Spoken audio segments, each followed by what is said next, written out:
Joe Rogan Podcast. Check it out. The Joe Rogan Experience. Train by day, Joe Rogan Podcast by night, all day. Oh, hello, Seth. Hey, Joe. Nice to meet you. Officially. Nice to meet you in person, finally. Yeah, man. It's, what has this been like for you? The Babylon Bee rise and attack and all the chaos. When did you guys start? 2016. What was the impetus? The impetus was nobody was doing it, you know? There's nobody that's, like, doing satirical comedy from, like, a conservative perspective, I guess. Adam Ford's the guy that founded it, and it just, I mean, I don't know, there was a void there. You know, nobody was filling that void. So he's like, he publishes this site using, like, a WordPress template and, like, puts out some articles, and they go viral so quick. Like, within 2 months, he's getting millions of visits. So, I don't know, he just had a sense that, like, somebody, you know, there's so much comedy, like, the left dominated comedy. They were just dominating it. There was no answer to that. That's a good question. I mean, so everything, like all of these institutions, like, you know, the media, education institutions, corporations, all these things, they're all dominated by the left. So comedians, though, I mean, as you know, there's been this opportunity, this big opportunity to kind of like step in and provide comedy that makes jokes that the left isn't willing to make. And so they were dominating for a while, but now I think things have shifted because you've got all these rules about what you can and can't joke about. And the people who are willing to make jokes that kind of like sidestep those rules, they're meeting a demand. Yeah, the meme space, though, has always been very right-wing in a lot of ways because it's like the thing to make fun of. Because since the media has been so dominated by the left, whenever there's like a narrative that just gets pushed with like that sort of ignores logic and ignores reality, there's like a thing that happens where someone goes, yeah, but what about this? And like that has been like the meme space. Like memes have always been like very funny. Like some of the really funny Trump memes and some of the very funny anti-Biden memes and COVID memes, they were kind of like on that vein. Yeah. Well, you know, yeah, when you've got a narrative that's being advanced and it's being pushed on everybody, you know, like, I don't know. I feel, my personal take on it is that comedians' job is to, like, poke holes in it, you know? Yeah. Try to, like, find its weak spots. Try to find, like, the hypocrisy. Try to expose whatever absurdity is there. Like, the narrative, you can't just buy the narrative as it is. You got to challenge it some way. Comedy is a great way to do that. So, I don't know. I think comedy that challenges the narrative is key. And it's, like, that's what people are going to find funny because it's, like, you're trying to hold people in positions of power accountable. That is punching up, right? That's what comedy's supposed to do. We're told, allegedly. Comedy's supposed to be funny. This whole punching up, you know, when people, cheers, by the way. Cheers, salute. Cheers, dude. My favorite far-right extremist. Who's never voted Republican. This, it's like this whole idea of like punching up or punching down. Things are just supposed to be funny. One of the best bits of all time is Sam Kinnison's bit about starving people in Africa. And it's the most punching down bit in the history of comedy. I mean, he's literally talking about starving children. Right. About him sitting at home, you know, trying to enjoy his dinner, and Sally Fields is on TV asking him to donate money to starving kids. And he's like, why don't you? You're right there. Right. You know, like, this is the whole bit. Why don't you send someone like me who says, hey, we just came 5,000 miles with your food. It occurred to us there wouldn't be world hunger if you people would live where the food is. I love it. You live so in a fucking desert. Right. I mean, it's a great bit, and it's totally punching down. Well, I mean, so when I said, you know, we're supposed to be punching up, I'm saying that's what they say. Right. I'm not saying I agree with that. They don't even say that, though. Comics don't even say that. No, comics don't say that. The people who are critical of us say that, you know, because that's the reason we're in Twitter jail right now. Supposedly we punch down. You know, like we made a joke about somebody who's in a marginalized or oppressed class, and it's considered hateful conduct. Well, you called Rachel Levine the Man of the Year when she won the or she was did she win the Man of the Year? She's dominant. That's like what a rigged game. Like when Caitlyn Jenner, she was a woman for 6 months. She got Woman of the Year. Like, right. What the fuck? Imagine if you're a woman for 40 fucking years. Dave Chappelle has an amazing joke about that. But it's just, the whole thing is, it's these narratives that get pushed, they're they're bizarre in that like they force compliance. Like Right. you can't have a nuanced perspective. You can't look at it. You can't if you can't make fun of this idea that someone could be a woman for 6 months and then win Woman of the Year. Right. Like, what the fuck are you talking about? You have to be able to make fun. I mean, so what happened was USA Today did a story about how they named several Women of the Year, and Rachel Levine was one of them. So Rachel Levine was named. This is a transgender health admiral in the Biden administration, and they named Rachel Levine one of their picks for Women of the Year. They had several that they picked for Women of the Year. So there were women, and then there was a transgender, and we did a joke about how Rachel Levine was our pick for Man of the Year. Right. And, that was considered misgendering by Twitter's policy, which is hateful conduct under their policy. So unless you delete that, you guys are in Twitter jail. Unless and until we click delete on that tweet, we're in Twitter jail. And this is the problem. It's like the delete button says, you acknowledge that you engaged in hateful conduct when you click delete. And I'm like, the reason I refuse to click the button is because I don't agree that I engaged in it. Well, first of all, I agree with you. Going back to what you said a moment ago, like, comedy should be funny, right? Right. Like when we're sitting there trying to think of jokes, like the thing that should be going through our head is this funny? That's the question we should be asking ourselves. Right. Is this funny? Not is it targeted at somebody who views themselves as marginalized or oppressed and they're going to come after me and try to destroy my life and career? Because if I'm trying to think in those terms, or if I'm thinking in the terms of I'm up here, they're down here, I shouldn't joke about those people. They're beneath me. Like that's so condescending to have that thought. Yeah. And if I was in a marginalized community, if I try to put myself in the shoes of somebody who's considered marginalized today, I wouldn't want anybody trying to protect me from jokes. Like I can't handle it. Like my skin is too thin to handle a joke. Yeah. Like that's condescending too. But it's that thing where, my friend Morgan Murphy is kicked off Twitter forever too, because she got in some sort of a debate. I don't remember who it was about, but she was basically she's a feminist, and her problem was that transgender women are entering into these female spaces and sort of dominating them with these almost like male perspectives on female issues.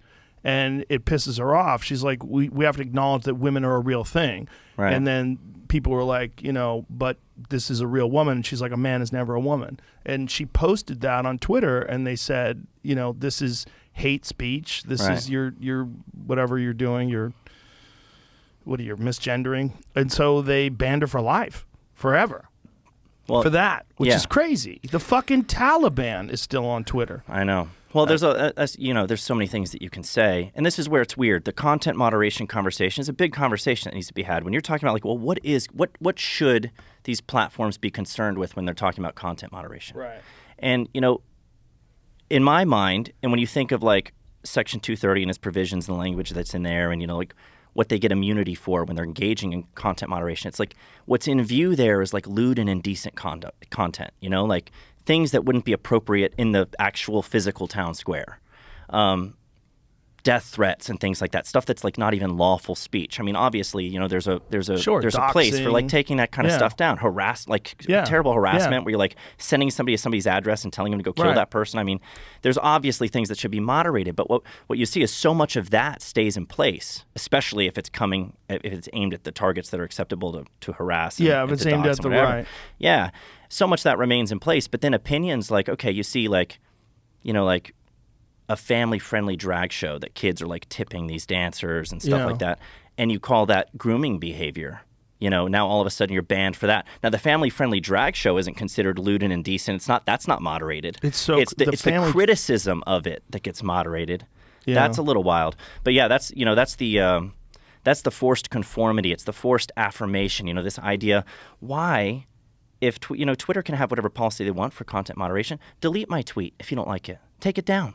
Like they can delete it. Why do I have to delete it and say that I acknowledge that I engaged in hateful conduct? Doesn't that go like a step beyond just content moderation or censorship? I think their idea is that if you delete it, they're giving you the power to come back. Like just follow the rules and you can come back, and they're giving you a doorway instead of just banning you forever. They're saying, look, we have an option for you to come back. I mean, but they could easily do that. They could delete the tweet and say, just don't do it again. Or they give me a warning and say, okay, we've deleted your tweet. It's already up. You already said what you wanted to say. And this way you can say more shit now. You know what I mean? It's I don't think we would last much. I think it'd be only a matter of time before we had another one, and or a permanent suspension or something like that. Well, do you see what happened with Alex Berenson? Yeah, he got reinstated. I know. That's kind of a new won in court. That's a new precedent. Yeah, it's fascinating because he was correct. Yeah. And now when you look at the data, because basically what he was saying has all been proven in terms of studies and scientific whatever data that has been accumulated over the course of the last 2 years on COVID vaccines and lockdowns and all these different things. He was correct. Right. And it's been found out now that the White House actively contacted Twitter and tried to get him banned. And now he's going to sue the White House. Right. Which is wild. Which is one of the arguments that people on the right make, that these are not private companies just engaging in regular. These are they become state actors. Yes. When you have the government behind them saying, okay, it'd be unconstitutional for us to block this speech ourselves, but we can outsource it to this privately owned third party, and they can do it. They can't do that. Right. That's still considered government censorship. That's where it becomes like a First Amendment issue beyond just saying these are private companies that can do whatever they want. Right, like what happened with the Hunter Biden laptop thing. Right, I mean, that is an egregious assault on reality. Yeah. I mean, that we deserve to have all the information at our disposal. Right. In terms of what is actually going on, what has been done, is there evidence of corruption?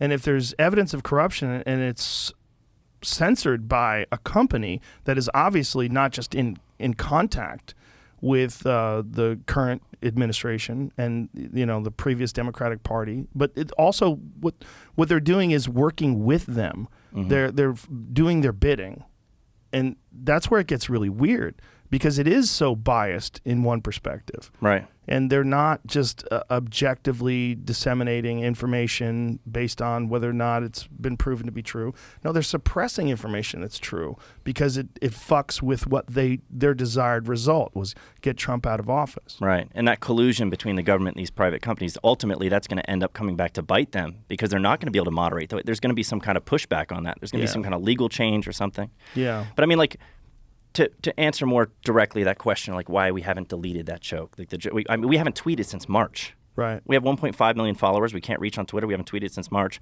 Why not just delete the joke? Well, for one thing, I said we wouldn't. But, I mean, the main reason is because I don't believe that the truth is hate speech. I don't agree. I don't want to play along with this game that, they bake.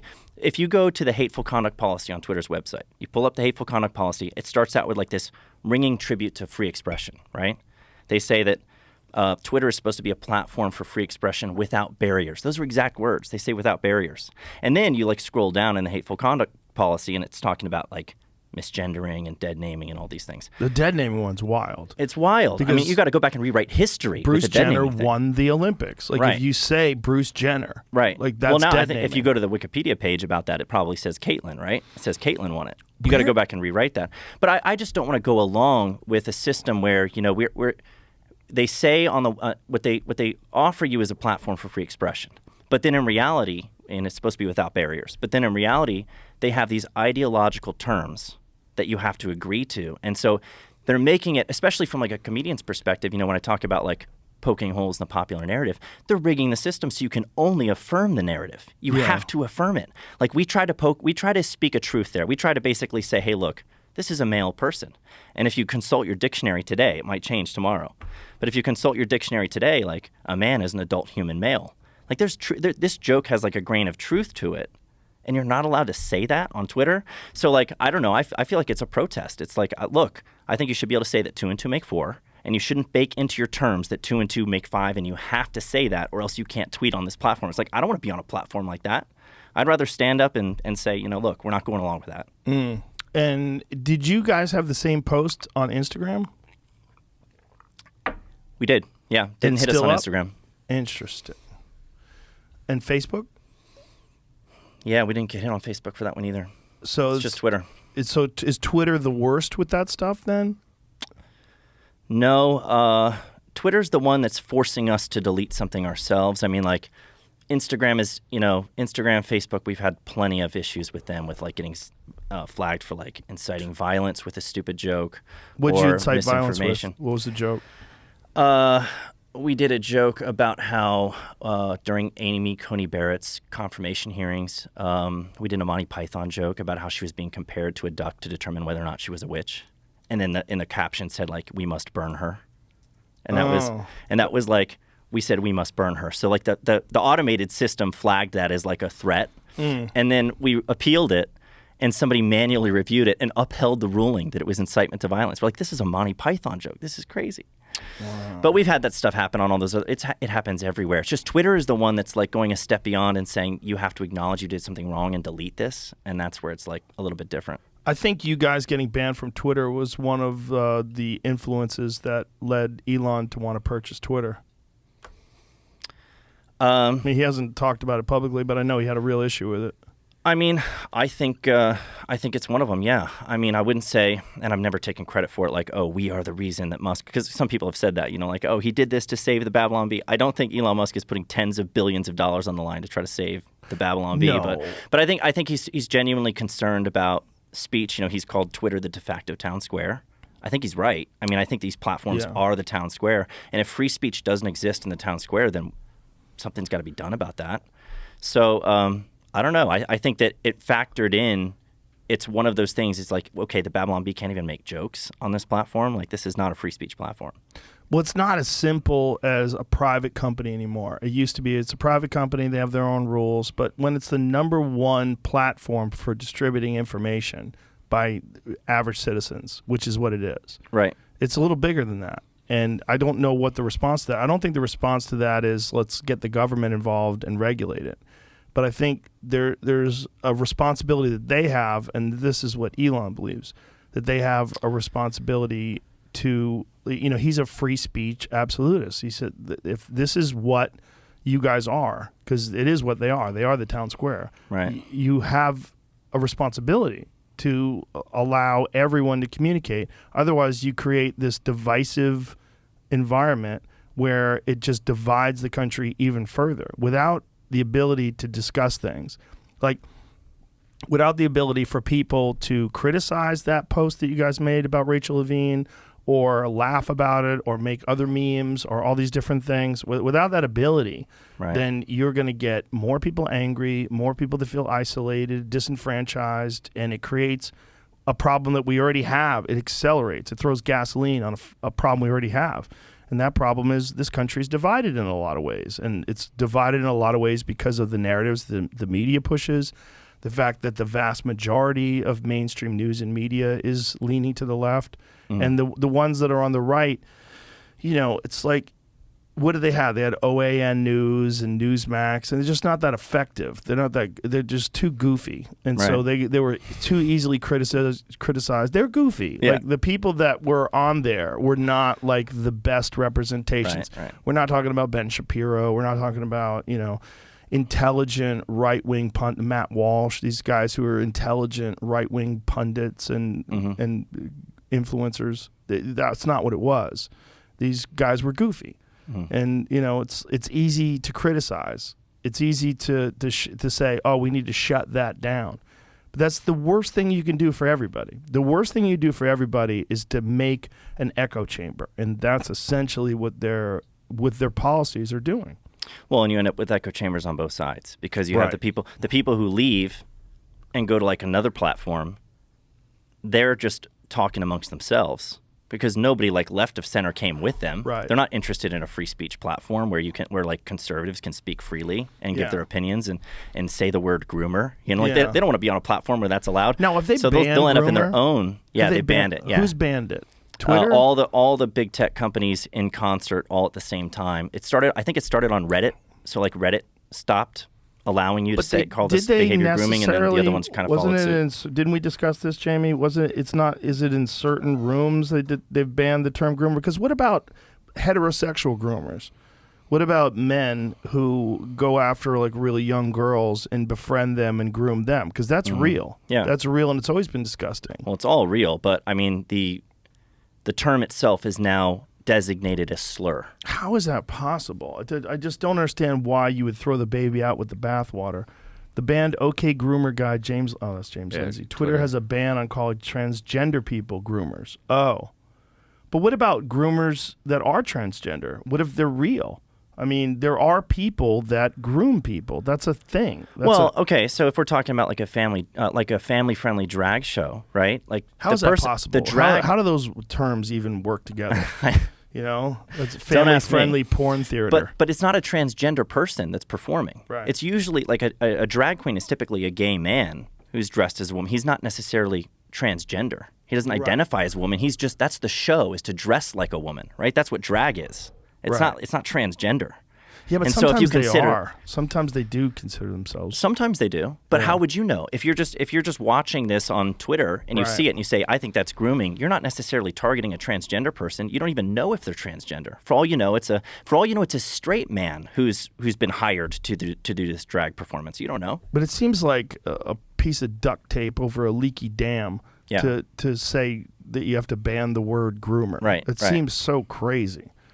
I just can't, because that term, not ever use that term for trans people. But what about a trans person that is engaging in grooming behavior? Right. Look, I'm sure that the vast majority of trans people do not support pedophilia, right? So if someone is a pedophile but also trans, wouldn't it behoove them? Wouldn't it help their cause to say this is not good? This is bad. Right. This is not what we want. We don't want people like this connected with us. Yeah, you'd think so. Yeah, you would think so. I don't know. I mean, as far as taking it to the point where you ban this language, it's not the answer. I think the answer is, okay, look, if there's a huge swath of the population who has a problem with this behavior, and look, I can speak for myself. I can tell you why I think when I use the word groomer, if I use it in a tweet, I'm referring to behavior.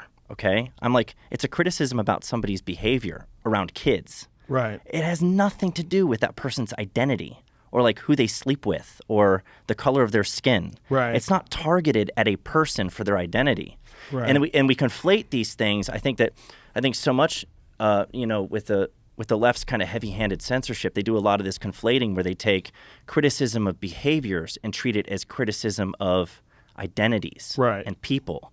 It's not the same thing. It's not the same And you thing. have to be allowed to criticize behavior because there genuinely is, like you said, real bad behavior that actually harms people, and we're not allowed to talk about it. Well, that's the problem also when they have this sort of blanket free pass for people who are trans, where you're finding people that are sexual abusers with a long history of being sexual abusers, like people that have literally been incarcerated for various sexual offenses, sexual assault, and these people are going into women's locker rooms and saying that they're trans now and pulling their dicks out.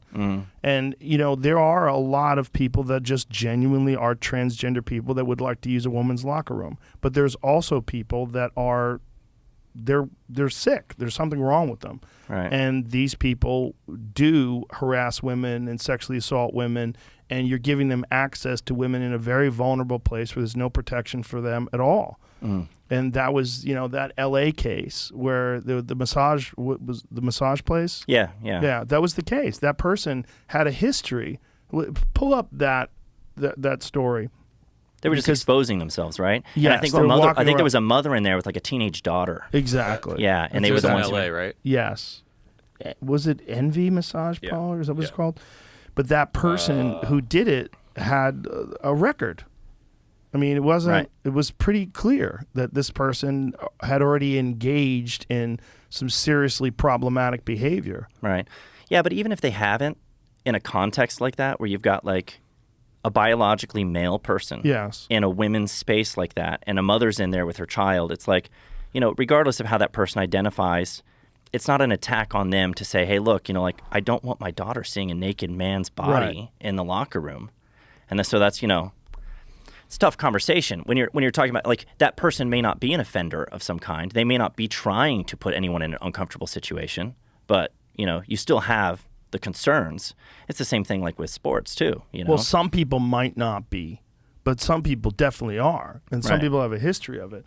Indecent exposure charges filed against trans woman over LA spy incident. Okay, so now this is This is 2021. But what did the person did something in the past? They have a history of this. See if we can find that. This person, I'm 99% sure. Yeah, there you go. Police said she has a criminal history. Yeah, she's a registered sex offender. Okay, Marager has been a registered sex offender since 2006. Mm-hmm. So that's 16 fucking years of being a registered sex offender as a result of convictions for indecent exposure in 2002 and 2003. So 20 fucking years. Wow. This is crazy because you're giving someone who is a sex offender access to women where they can do the exact same thing where they were arrested for, and now they're celebrated, and you're going to have people protest for them. Right. It's fucking crazy. Waiting trial on 7 counts of indecent exposure that were first filed in 2019, according to court records. After the video alleging someone exposed himself went viral, the spa became the target of right-wing demonstrations. Well, I bet a lot of those people weren't right-wing. They're probably just fucking parents, which many chided as transphobic. Many did. Oh, you got sources? Many. Look how they write these things. What is this? LA Times. Fucking of course. Became the target of right-wing demonstrations with many chided as transphobic after extremist groups such as Proud Boys. See what they're doing here? They're shit in the punch bowl by saying transphobic extremist groups, Proud Boys. They're connecting them all together. Yep. The recording, which surfaced in late June, showed an irate customer arguing with employees after she said she had seen a customer with a penis in an area that's reserved for women. The Wilshire Boulevard facility has some gender-separated areas with changing rooms and jacuzzis. Now, what they'll try to do, and this is the thing, and it all goes back to this punching down conversation with comedy. It's like, we can't joke about this situation. You can't joke about it because it'll be perceived as the target of the joke is a marginalized person. Right. In truth, and this is the truth, this is the reality, and we all need to start recognizing it. The people that you're not allowed to joke about, or else you lose your career, you get canceled, you get banned from the public square, those people have tremendous amounts of power. They have it's scary power, honestly. If you can't even joke about somebody or you get penalized and punished and you could potentially lose your job, then who's marginalized? Who's oppressed? Like who's on the outside there? Who's having to like hold back what they really think and feel and silence themselves and like do the tyrant's work for him by engaging in self-censorship? You actually have a situation where it's the exact opposite of what they say. The people who have a problem with this are the ones who, and the people who are supposedly in the position of power are the ones who are most vulnerable and the ones who are most likely to have all the powers that be destroying their lives. I think we're in the middle of the fog of war. It's like a fog of war in this culture war, and there's so much chaos going on, and so many people are trying to score a victory for their perspective and their ideology that they're missing the big picture on this, and that free speech and freedom of speech and free expression have always been very important for sorting out what's right and what's wrong. And it's not good for anybody when you silence that. If someone makes a joke on Twitter, like if you guys did something that was truly offensive, you would lose audience members. Some people who supported you would not support you anymore. Happens with every joke. But that's supposed to be the free market. Right. That's supposed to be the free market of ideas. Like if your ideas suck, people go, I don't like them. Well, and then they stop can paying mute you attention. too, by the way. If we put out jokes that you don't like and they're offending you, you can block me. You can mute me. Like the platforms have given you the power to decide like who you listen to. Right, but like, then why do you they'll have say, to deplatform me and like take me down? They'll say that you're encouraging harassment. Right. And so it's not just you, but by putting it, this is the escape clause, right? Not just but you, but by doing what you're doing, you're encouraging others to attack, which is crazy. Right. It's considered harmful. Well, I would take issue with that idea too. I would say that so much of like this effort, I think a lot of what these policies come down to is safety. You're saying it would be harassment, it would be intimidation, it would be a call to violence, or people could perceive it as a call to violence. And these are, these people might get attacked. They might face some kind of, physical intimidation in the streets as a result of whatever. So it comes back to safety in it. And I don't know. In my view, in my thinking, I think it's healthy to be willing to laugh at yourself. I think it's healthy to be exposed to ideas that challenge you. even harsh criticism. I think it's healthy to be exposed to harsh criticism, jokes at your expense. All of these things like build character in a person. You know, like we have all of these methods in place now to like insulate people and keep them safe from ideas that might hurt them or jokes that might offend them. Is that really better for people? There was an interesting study that was done. Well, let me push back on that, because here's Sure. the problem with the transgender thing is, this is the elephant in the room, is that it's easy to make fun of a very obvious male that wants to be a woman. Yeah. They you know, if you attack them, or I shouldn't say attack, if you mock them and belittle them, like there's nothing they can do that turns them into the physical form of a female.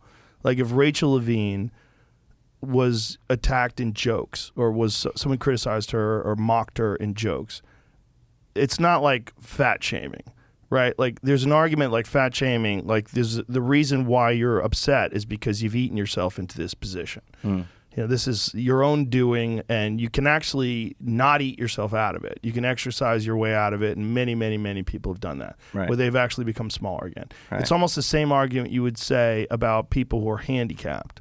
Like if you mock a handicapped person, they're not going to go, you know what, I shouldn't be handicapped anymore. Right. This criticism is really getting me to the point where I'm going to be mobile. Right. Like they can't do anything about it. Right. So she Yeah, can't necessarily do anything about her physical appearance, and you know that's the argument. But it's a slippery slope. I'm just speaking in general terms about this idea that like doing everything that you can in your power to moderate speech to keep people safe from ideas or jokes that might hurt them is not necessarily helping them. In fact, I think it can be harmful. And I was going to mention this study that was done by this nonprofit group in New York, and they were taking a look at the playgrounds in New York, and they were studying like whether or not they were trying to answer the question whether or not the playgrounds had been made too safe, and they actually determined that they had. It was this weird thing, like all these playgrounds had been like redone so that they had really cushy, soft flooring, and you couldn't really fall from any heights or get hurt on these playgrounds. And what they found was that it was actually teaching kids that like falling on the ground doesn't hurt you, and like that doesn't help kids. You know, they learn on the playground that they don't get hurt when they fall, and then they go climb a tree over a sidewalk and fall, and it does hurt, and it shocks them, and they're learning the hard way. You know, now they got a broken arm. I think that some of the efforts, it's one of these things that's just like a self-defeating thing. You know, you try to create a safe space, a safe environment. In some cases, I think you actually do more harm because you're protecting people from what? You know, like I said before, I mean, like being the target of a joke, like, I don't know. I don't want anybody telling me that like, oh, you can't joke about me because you might hurt me. Like, I think that's offensive. That's more offensive than any joke you could tell to my face.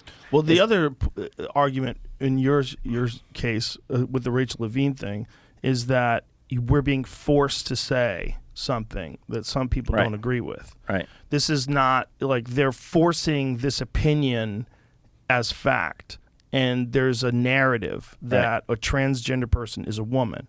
And a lot of people support that, but a lot of people don't support that. Right. So there's a debate. There right? should be a debate. There There's should not be a debate. There You should can't be a have the debate. debate. And if you want to say that that's the woman of the year, well, then it accelerates the debate because you're Right. like you're kinging your checker piece. You know. Right. You're doing something where you're not just saying that this is a woman, but this is the best woman we have. Right. Which is kind of wild. That is kind of wild. That a male that becomes a female or becomes a woman is Woman the of the year. best woman we have. Right. How offensive is that to But women? it's almost like you better not criticize. We're going to go even further and further and further, and we're going to take this to this crazy place where these are the best Right. women we have. There's just such a tremendous distinction and difference between somebody going on Twitter and tweeting something like, all trans people should die. Someone's going to take that clip out of context, by the way, and say that I said that. I'm sure they are. But like, if somebody went on Twitter and said that, Yeah. I think that's wrong. You shouldn't say that. Of course. Okay? You shouldn't say that about everybody. Right. You shouldn't Every say that about single anybody. group. But if you target some group out and say these people deserve to die, they should be put in gas chambers or something like horrible. that, right? That's horrible. But if you make a joke, motorcyclist identifies as bicyclist and sets world record. Right. You know, you're making a joke to make a point. You know, It's a funny joke. It's a funny joke. It went viral. It got shared millions of times, and we're criticized for being like antagonistic towards these communities by making jokes like that.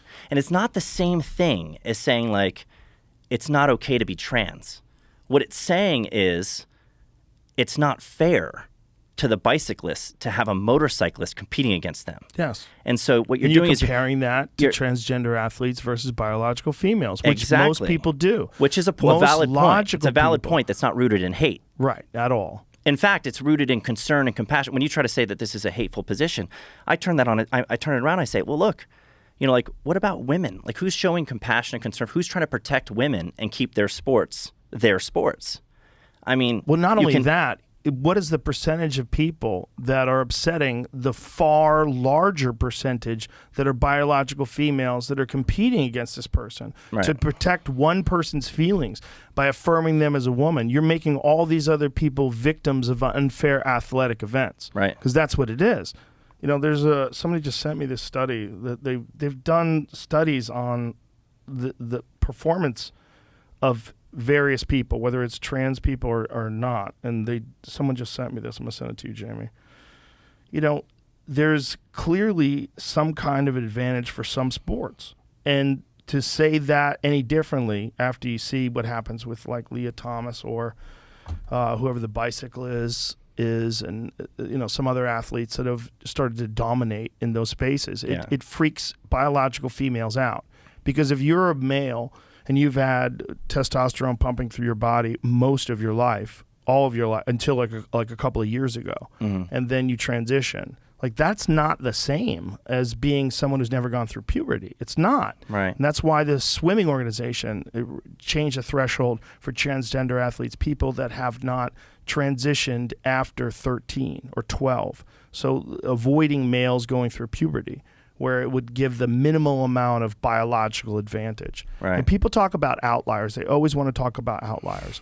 They always want to talk about someone who is like the elite of female athletes, the freak of the freaks. But there's a giant difference between the elite of females and the elite of males. Like, if you're going to do this thing where you're going to the far ends of the spectrum, you got to go all the way, because I don't give a fuck what the elite female boxer is. She will never be Mike Tyson. Right. Mike Tyson in his prime was the elite of males at the far end of masculine. Right. The elite of females at the far end of feminine. We have to look at the full spectrum. Right. The elite of females, the full end, can't compete with non-elite males. It's a giant difference. Right. And when you add in someone like who's the elite of males, you get a chance to see the actual spectrum. Didn't we have a boys team beat like the U.S. women's soccer team? Yes. Right. Listen, you can take 10 high school boys in this country that are competing in track and field, and they would be the greatest female athletes of all time. These aren't Olympians. These aren't world-class runners that are in the world championships. These are just 5 to 10 high school boys. Right. It's not fair. And that's all we're saying. It doesn't mean that you're not a woman. It doesn't mean I won't call you a her. It doesn't mean I won't say whatever name you want, because I will. I don't give a fuck. I want you to be happy. The crazy thing is when you say women your name is no longer, it's Sethina now, right, and you want to be a woman and you really believe it, I'm like, okay, I don't give a fuck, dude. Right. I think it's crazy, though, when women defend it. And I just saw a woman on Twitter the other day. She was saying, look, I'm 6'4" and 240 pounds.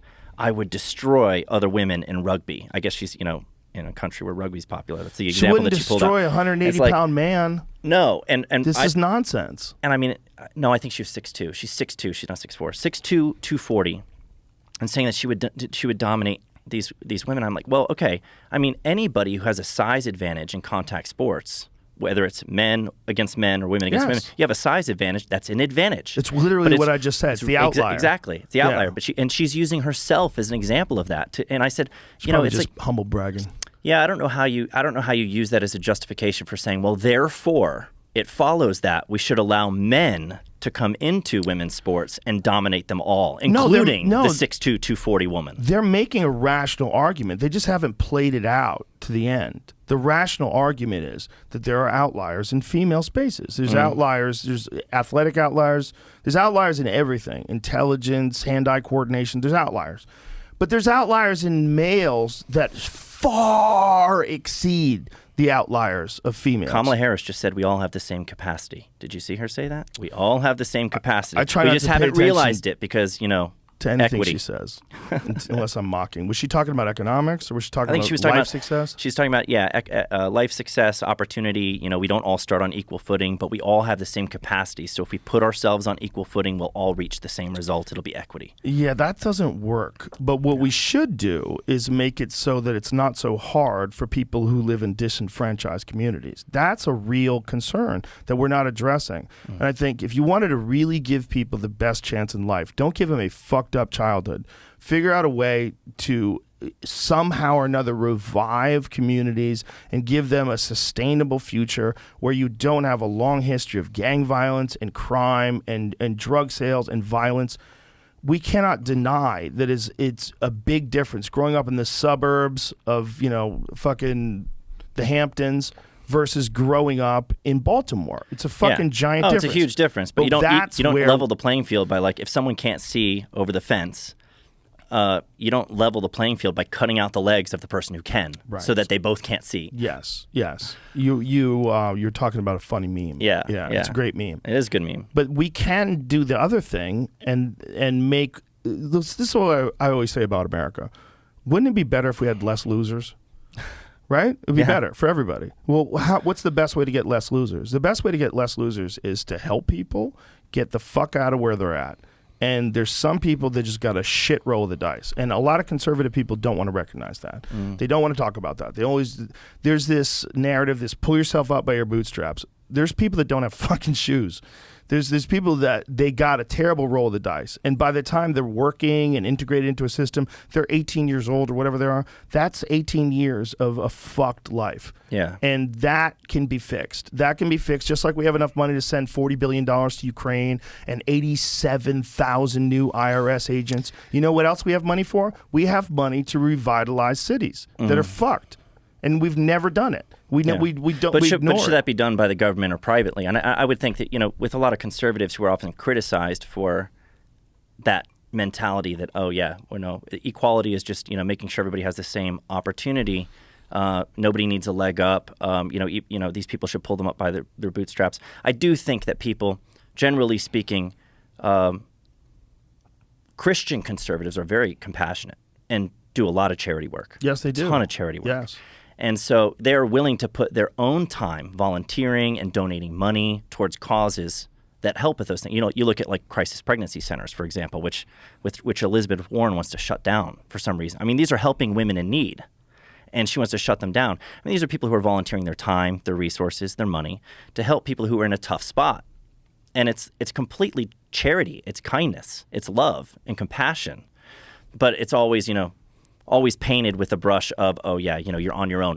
We only care about children before they're born, not after they're born, But I do think, I honestly, an argument can be made that conservative Christians are the most charitable people there are. They're very charitable people. I think what the problem with someone like Elizabeth Warren's idea that you should shut down a place that has an ideology that millions and millions of people believe in, that life is sacred, and that that this is somehow an assault on a woman's right to choose whatever her decision may be. They're worried about other influencers. They're worried about pressure. You're not even allowing for a choice if you shut down the alternative. You're right. What's the choice? You're right. And that's where I'm pretty absolute when it comes to that. Yeah.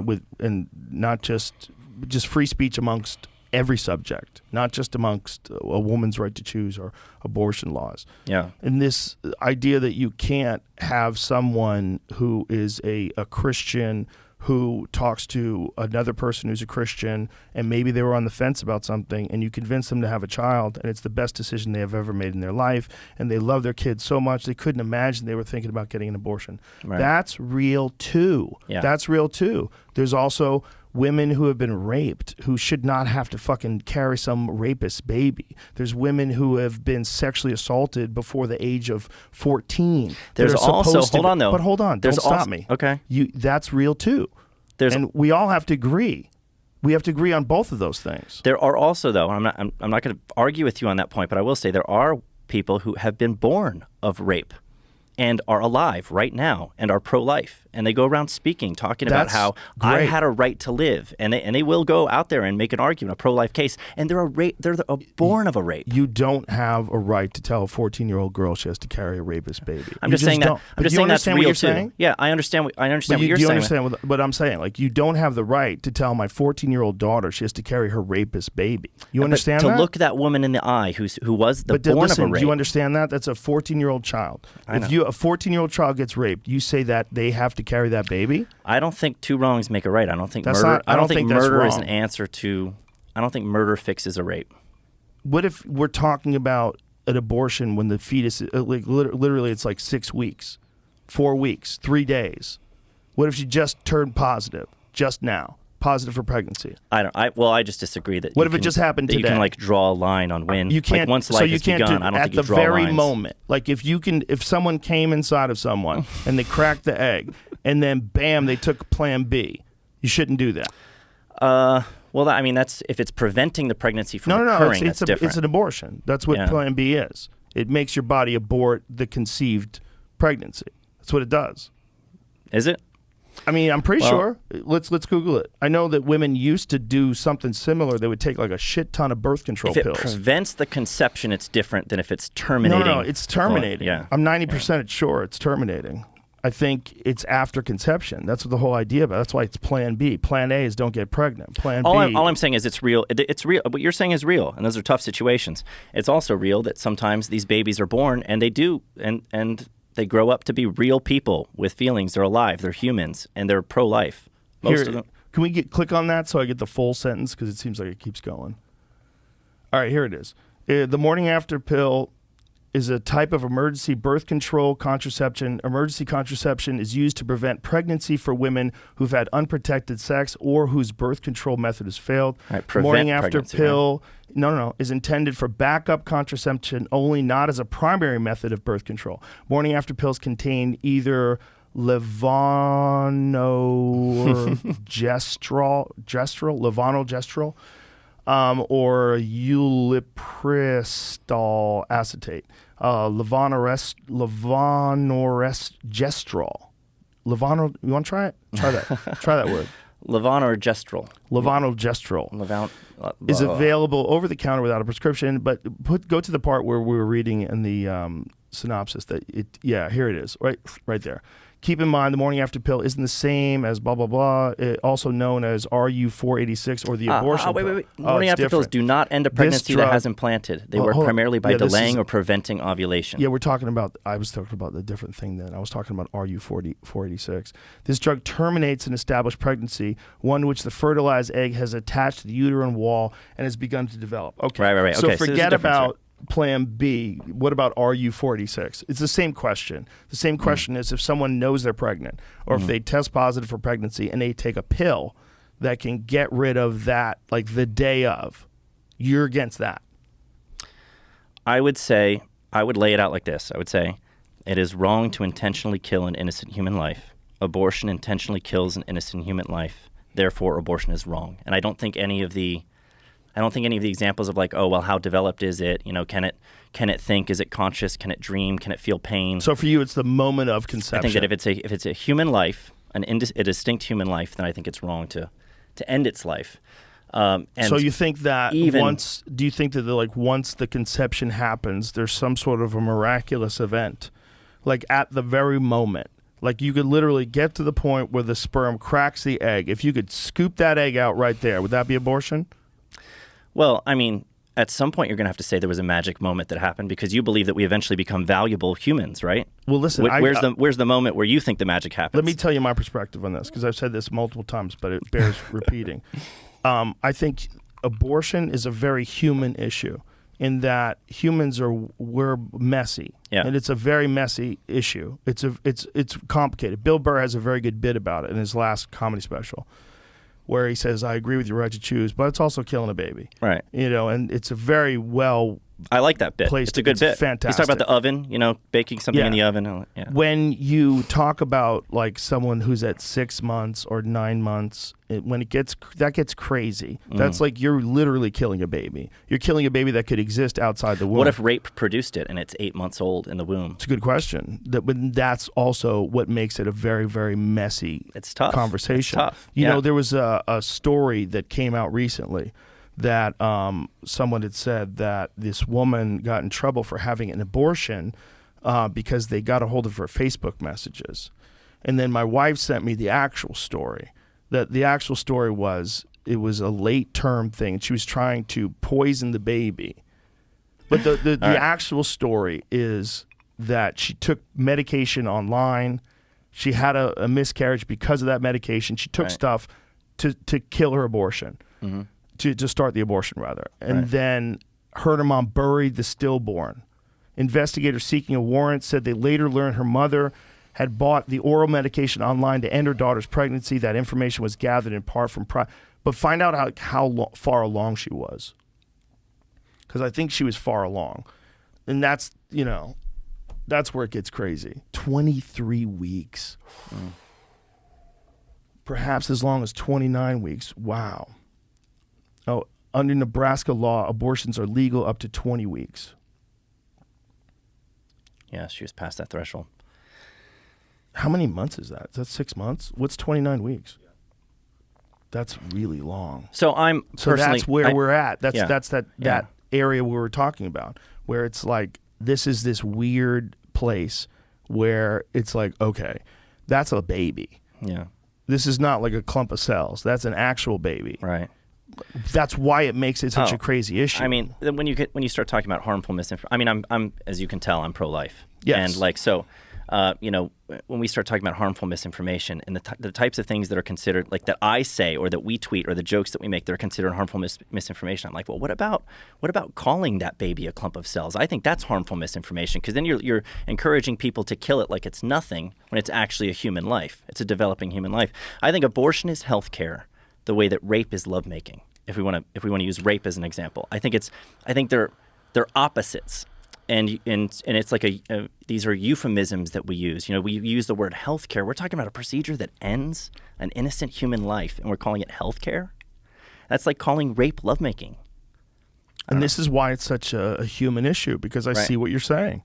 And I think that if Christianity had been any other religion other than, Christianity is the most mocked religion. Like we want to look at religions with respect and dignity, whether it's Islam or Hinduism. We look at those with respect and dignity. And even if they have practices that we don't agree with, we sort of give them this leeway that it's a part of their religion. Yeah, Christianity is the most openly, easily mocked of all religions. It's the most derived. For whatever reason, well, we tolerate a lot of it. Plus, we also, I think one of the things that was refreshing to me about the Babylon Bee before I got involved in the Bee, when I saw it for the first time, I liked the self-deprecating humor. I liked the willingness to go after our own and make fun of ourselves. That's important. I think that's really healthy. I think it's very everybody. Look, like if we were able to laugh at ourselves, we wouldn't have people breaking down crying on TikTok because one of their students used the wrong pronouns for them.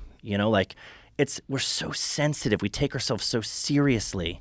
Like we can't even laugh at ourselves anymore. Well, isn't that kind of an audience capture thing, We're though? running onto the stage and slapping comedians in the face when they tell jokes we don't like now. That's a different story. I mean, but I think with these people, the thing about if you go on TikTok or Twitter or any kind of social media, and you have a story like that where it's really, if you're a man with a beard and you have blue hair and you say you're a woman and your teacher calls you a man, or your student rather calls you a man, and then you want to cry on TikTok, can't you see why that's kind of an issue? And I know you're going to get a shit ton of support from people that say you're right, and that's why people do it. They do it because they know that there's like a lot of love in with that narrative. There's a lot of love if you say that. So if you put that out there, you will get a lot of people supporting you.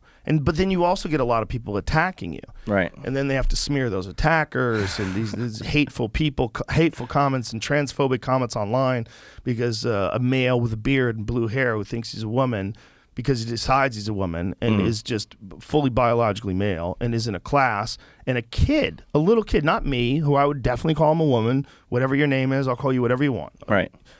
A fucking 5-year-old doesn't understand this. Right. Especially if this 5-year-old grows up in a Christian household. Maybe they don't discuss these things. But we don't respect that religion the way we respect other religions. It's very interesting because in this particular argument, and again, you and I are opposed in some ways about this, but I think what we agree with is that what you are trying to say is that all life is valuable. Yeah. All life is valuable. The moment of conception is valuable. It's all valuable, and it's so important that we be this loving Christian community. And I don't think you have to be a Christian to hold that view, by the way. And I think there's plenty of pro-life atheists who would say, when no, but I'm saying you guys as Christians, that's how you think about it, right? You guys, of course, you follow your guidelines of your religion, and that's what's in your guidelines of your religion. It's not like you're pushing it on other people, right? But this is what you're promoting. What's what you're saying, right? And it's. The only thing that's fucked is the right to choose. That's the only thing that's fucked. To force that onto a kid is, to me, it's a chaos. That's crazy. It doesn't make any sense. But what you're saying other than that is like life is valuable. Like, yes, and people almost were the victims of abortion, and they weren't. They went on to become these amazing people, and we would have lost them. Sometimes it's a failed abortion. Like there's people who've survived like a saline abortion, and they're damaged as a result of it, but they lived, and now they're born. They usually go on, ironically enough, to become pro-life activists. Oh, well, that's crazy. Yeah. That's wild. But it makes sense. I mean, if that's what made you, wouldn't you be a pro-life activist? Probably would be. Yeah, of course you would be. It's crazy. Yeah. It's crazy how that works, right? Yeah.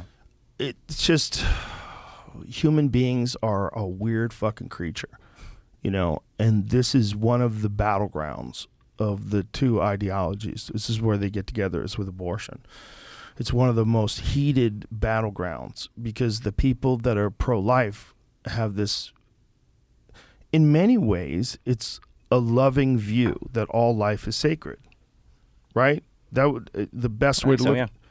And then the people, the other end of it, see where this is going if you tell a woman what she can and can't do, and tell a woman what her decision is. If she decides that at 2 weeks it's not a fetus, it's not a baby, it's not a life, it's a clump of cells. Like if she makes that decision and she wants to move on with her life, I don't think we should have the ability to tell someone what they can and can't do like that. But again, when it gets to like where it's 6 months, it gets kind of crazy. Right. Like that's actually a baby. And I appreciate that you distinguish the two because I would say, when you talk about outliers in sports, for example, those outliers being used as examples to try to shove an argument through. Right. That's done with abortion all the time. Or you use the example of the teenage girl who gets raped. Right. Like that. I mean, that's tragic. Genuinely tragic. Awful, terrible stuff. Super small percentage of abortion. I mean, most abortions are contraception. It's like, they're used as like late contraception. It's I got pregnant, I don't want a baby, I'm getting rid of it. Right. That is the vast majority of abortions. And so, but yes, I do think though what's interesting about this topic, because you go back to like the harassment, intimidation, content moderation, free speech, all of that stuff. Depending on where you land on this issue, you can say almost whatever you want. After Roe v. Wade was overturned, the kind of stuff that people are saying about the Supreme Court justices and how they should never know peace again, and the harassment and intimidation, all of that's perfectly acceptable. Yeah, all of that's perfectly all that's acceptable. Evil. All that stuff is evil. All that stuff is evil. Showing up at their houses and essentially what they did was, law is a complicated thing where you look at rulings and you go over decisions and you try to find out if it applies to what you're talking about right there. I don't understand the argument. Like, I would have to go deep into the argument. But I think their position was that the way Roe v. Wade was structured, it was not compliant with the law. Is that correct? Right. Yeah. Is that a good way to describe it? I think so. Yeah, they weren't saying. I mean, it's a mischaracterization to say that they like banned abortion. They didn't do that. They basically just said like the states can determine this. This is not like there is no federal protection. There was no constitutional right to it that's explicit in the Constitution that was inserted in there. And so they're saying we're going to toss that out and put it back to make your own abortion laws at the state level, because this was imposed on the Constitution, not derived from the Constitution. That's essentially So for a conservative perspective, this would be a good thing because this would give people the ability to make their own decisions without having the federal government dictate something. right. Yeah. So- And move to a state, that has, this way it's like not federally mandated. You can live in a state that's pro-life. You can live in a state that's pro-choice. Like you can make your own. That gives you more leeway too to decide where you want to But live. the problem people have with that is if they're stuck in a state where it used to be legal and now all of a sudden it's not, and there's no federal protection for it, so they can't get it. And so then you have someone who's forced into keeping their baby. And it's the same sort of argument that we were talking about before. Like if you're a young person, if you're you're 40, whatever. If it's your body and it's your choice to decide whether or not you keep that baby, if you take that away from them, they would have to move to another state, and you're giving people like a very complex scenario. It's a series of hoops that they have to jump through that they didn't have to jump through before. I mean, laws are there to protect life. I don't know. When you talk about your body, there's another body at stake at that point, right? There's another body. But you think there's another body at stake instantly. Well, yeah. I mean, yeah, there's another a Your developing perspective one. is- Yeah, a developing one. Yeah. Yeah. Its size and location and degree of development is different, obviously. But that's true of a 2-year-old from a 30-year-old. I mean, we go through development for a very long period Richard of time.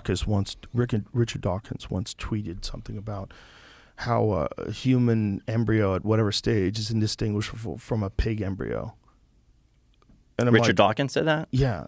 See if you can find that. And I was like, that's crazy because the human embryo will become a person. Yeah. Like, how can you even say that? It doesn't make any sense. Like Yeah, that, just because one is a they look human- real similar. One's a developing human, and the other is a developing pig. Yeah, it's nonsense. It's nonsense. It's not an just alien. like- It's not an animal. he must have been drinking. Yeah. Yeah, with respect to those meanings of human that are relevant to the morality of abortion, any fetus is less human than an adult pig. That's silly. Wow. It's a human in development. That's even worse than I thought it was. Yeah. That's where I was more charitable with my description of that tweet.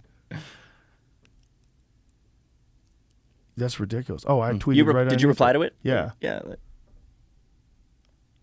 Oh, I was having a disagreement with yeah, Frankie Boyle. I said, as I said initially, it's certainly more human than a pig that has zero potential to be a person. Right. That's right. ridiculous. It's a Right. ridiculous statement from a really smart guy. And I would say, I would just argue that and we can move on to a different topic if you want to get off this one, but I would say that it's a person with potential, not a potential person. What's more of that? I think you got it. Yeah, sure. I see what you're saying, man. And this is why people need to have. Cheers again, sir. Cheers. See what we just did? We had a peaceful disagreement. Yeah, we did. about things. That can be done. Respectful disagreement. But what we would agree on, I think 100%, is that we should be able to have that debate. 100%. There should never be like terms of service on Twitter that say you can't criticize abortion, or you can't 100%. criticize transgender ideology, you can't joke about these things. Yeah. Not that abortion's a funny topic. It's not funny, but it is funny when Bill Burr talks about it. Yeah, yeah. But it's I mean, only funny because Bill is a genius at like carving out a perspective on things. right, You know? right. He is. Yeah, he's good. But I think it's, what we agree on 100% is that you should have a conversation. I don't think this effort, the content moderation effort, which is not aimed at the lewd and the indecent, but at just opinions that the powers that be don't like, that effort is limiting what information we have access to, Agreed. limiting what we can talk about, and we're supposed to be better informed as a result. The arguments that they give are that we're going to be better off because we don't have access to all this misinformation. You're better informed by hashing it out and talking through it and saying, we might learn something. We might change each other's minds Agreed. by engaging in debate. And Yeah. you take that away from everybody. And I think it's the most valuable thing in the world. I think it's the reason that Musk got involved, not because of the bee. Musk got involved because he saw that threat to speech and the free exchange of ideas. Because where else are you going to have it? If you're not going to have it on Twitter or Facebook, where else are you going to have it? Twitter's the problem in the format because think about what you and I just did. This would be horribly frustrating to do through text. Yeah. You would have to think about the exact wording of your Yeah. tweet. You'd have to respond to what I said. Character limitation. And, and maybe you might insult me, get a little jab in on Yeah. me. Maybe I insult you back, get a little Right. jab in on you. And we're not in front of each other having a conversation like this. Right. The beautiful thing about having a conversation with someone is that you're right there with them. And if you're a good person, you don't want to be in an argument with someone. If you could have a conversation with someone without being in an argument with them, you can. Right. I mean, I supported my position. You supported your position. We just talked. Right. And we can't be communicating. You're going to have a really hard time doing that on Twitter. Like, even someone who's like a genuine kind person, like I find myself to be a genuinely kind person. I try very hard to be a very genuinely kind person. I really do. And so, like, if I'm engaging with people on Twitter, I don't want to get into one of those things. Right. I don't want to, like, shit on them. I don't want to Right. fuck with them. I'm not Own interested. them. Dunk on them. I could do that at a comedy club Ratio the hell out of them. if I have to shut someone up, but Yeah. I'm not engaged in that sport. But some people do. Yeah. And the problem with that is that becomes sort of a way that you learn how to share ideas and communicate. And it favors being mean. It favors like taking things out of context. Yeah. It favors dunking on people. All of that wouldn't happen if you talk to that person in real life. The Right. problem is we're taking what's essentially a complex exchange of ideas and philosophies and interactions. You're doing it with words. You're also doing it with tone. Right. We're looking at each other. Clearly, I respect you. You're a really nice guy. I think you're a very intelligent guy. I like talking to you. I don't want to get in an argument with you. I don't want to hurt your feelings. But I also want to say what I'm saying, and I Right. want to see where we have middle ground and where we disagree. But in person is the way to do that. We're designed for it. We're not designed for text. It's bad for us. Yeah. Yeah, I get that. Plus, now it's like a preserved written record of how mean you just were to somebody. Exactly. You know? Well, it's just It doesn't fade away. It's there forever. It's not how we're Sometimes you designed say to something. communicate. If we say something in a heated argument and I regret it, I can apologize to you, and it fades away. It goes away. Yes. You know, it doesn't fade away when it's a written record on the internet. Well, somewhere. it's just like having a conversation, right? Sometimes you say shit and you're like, oh, why did I say it that way? Yeah. But because you're thinking out loud, and sometimes you're not good at it. You're running with words and you're trying to figure out how to structure them together. It doesn't always work out well. Right. But when you do that on Twitter, the problem is now it's printed and published and it's there Right. forever. Right. It's just like a dumb thing that you might have said yesterday in real life. It's not like this is something that you're like staking your intellectual reputation on. I've researched this thoroughly and these are my opinions. No, you're just fucking tweeting something. Right. But the problem with fucking tweeting something is it's a weird way to communicate. It's permanent record that is casual thought. Right. You know, and that's a lot of it. And so, I mean, some people put more effort into it and they really like structure their tweets, and those people are mentally ill and they should fucking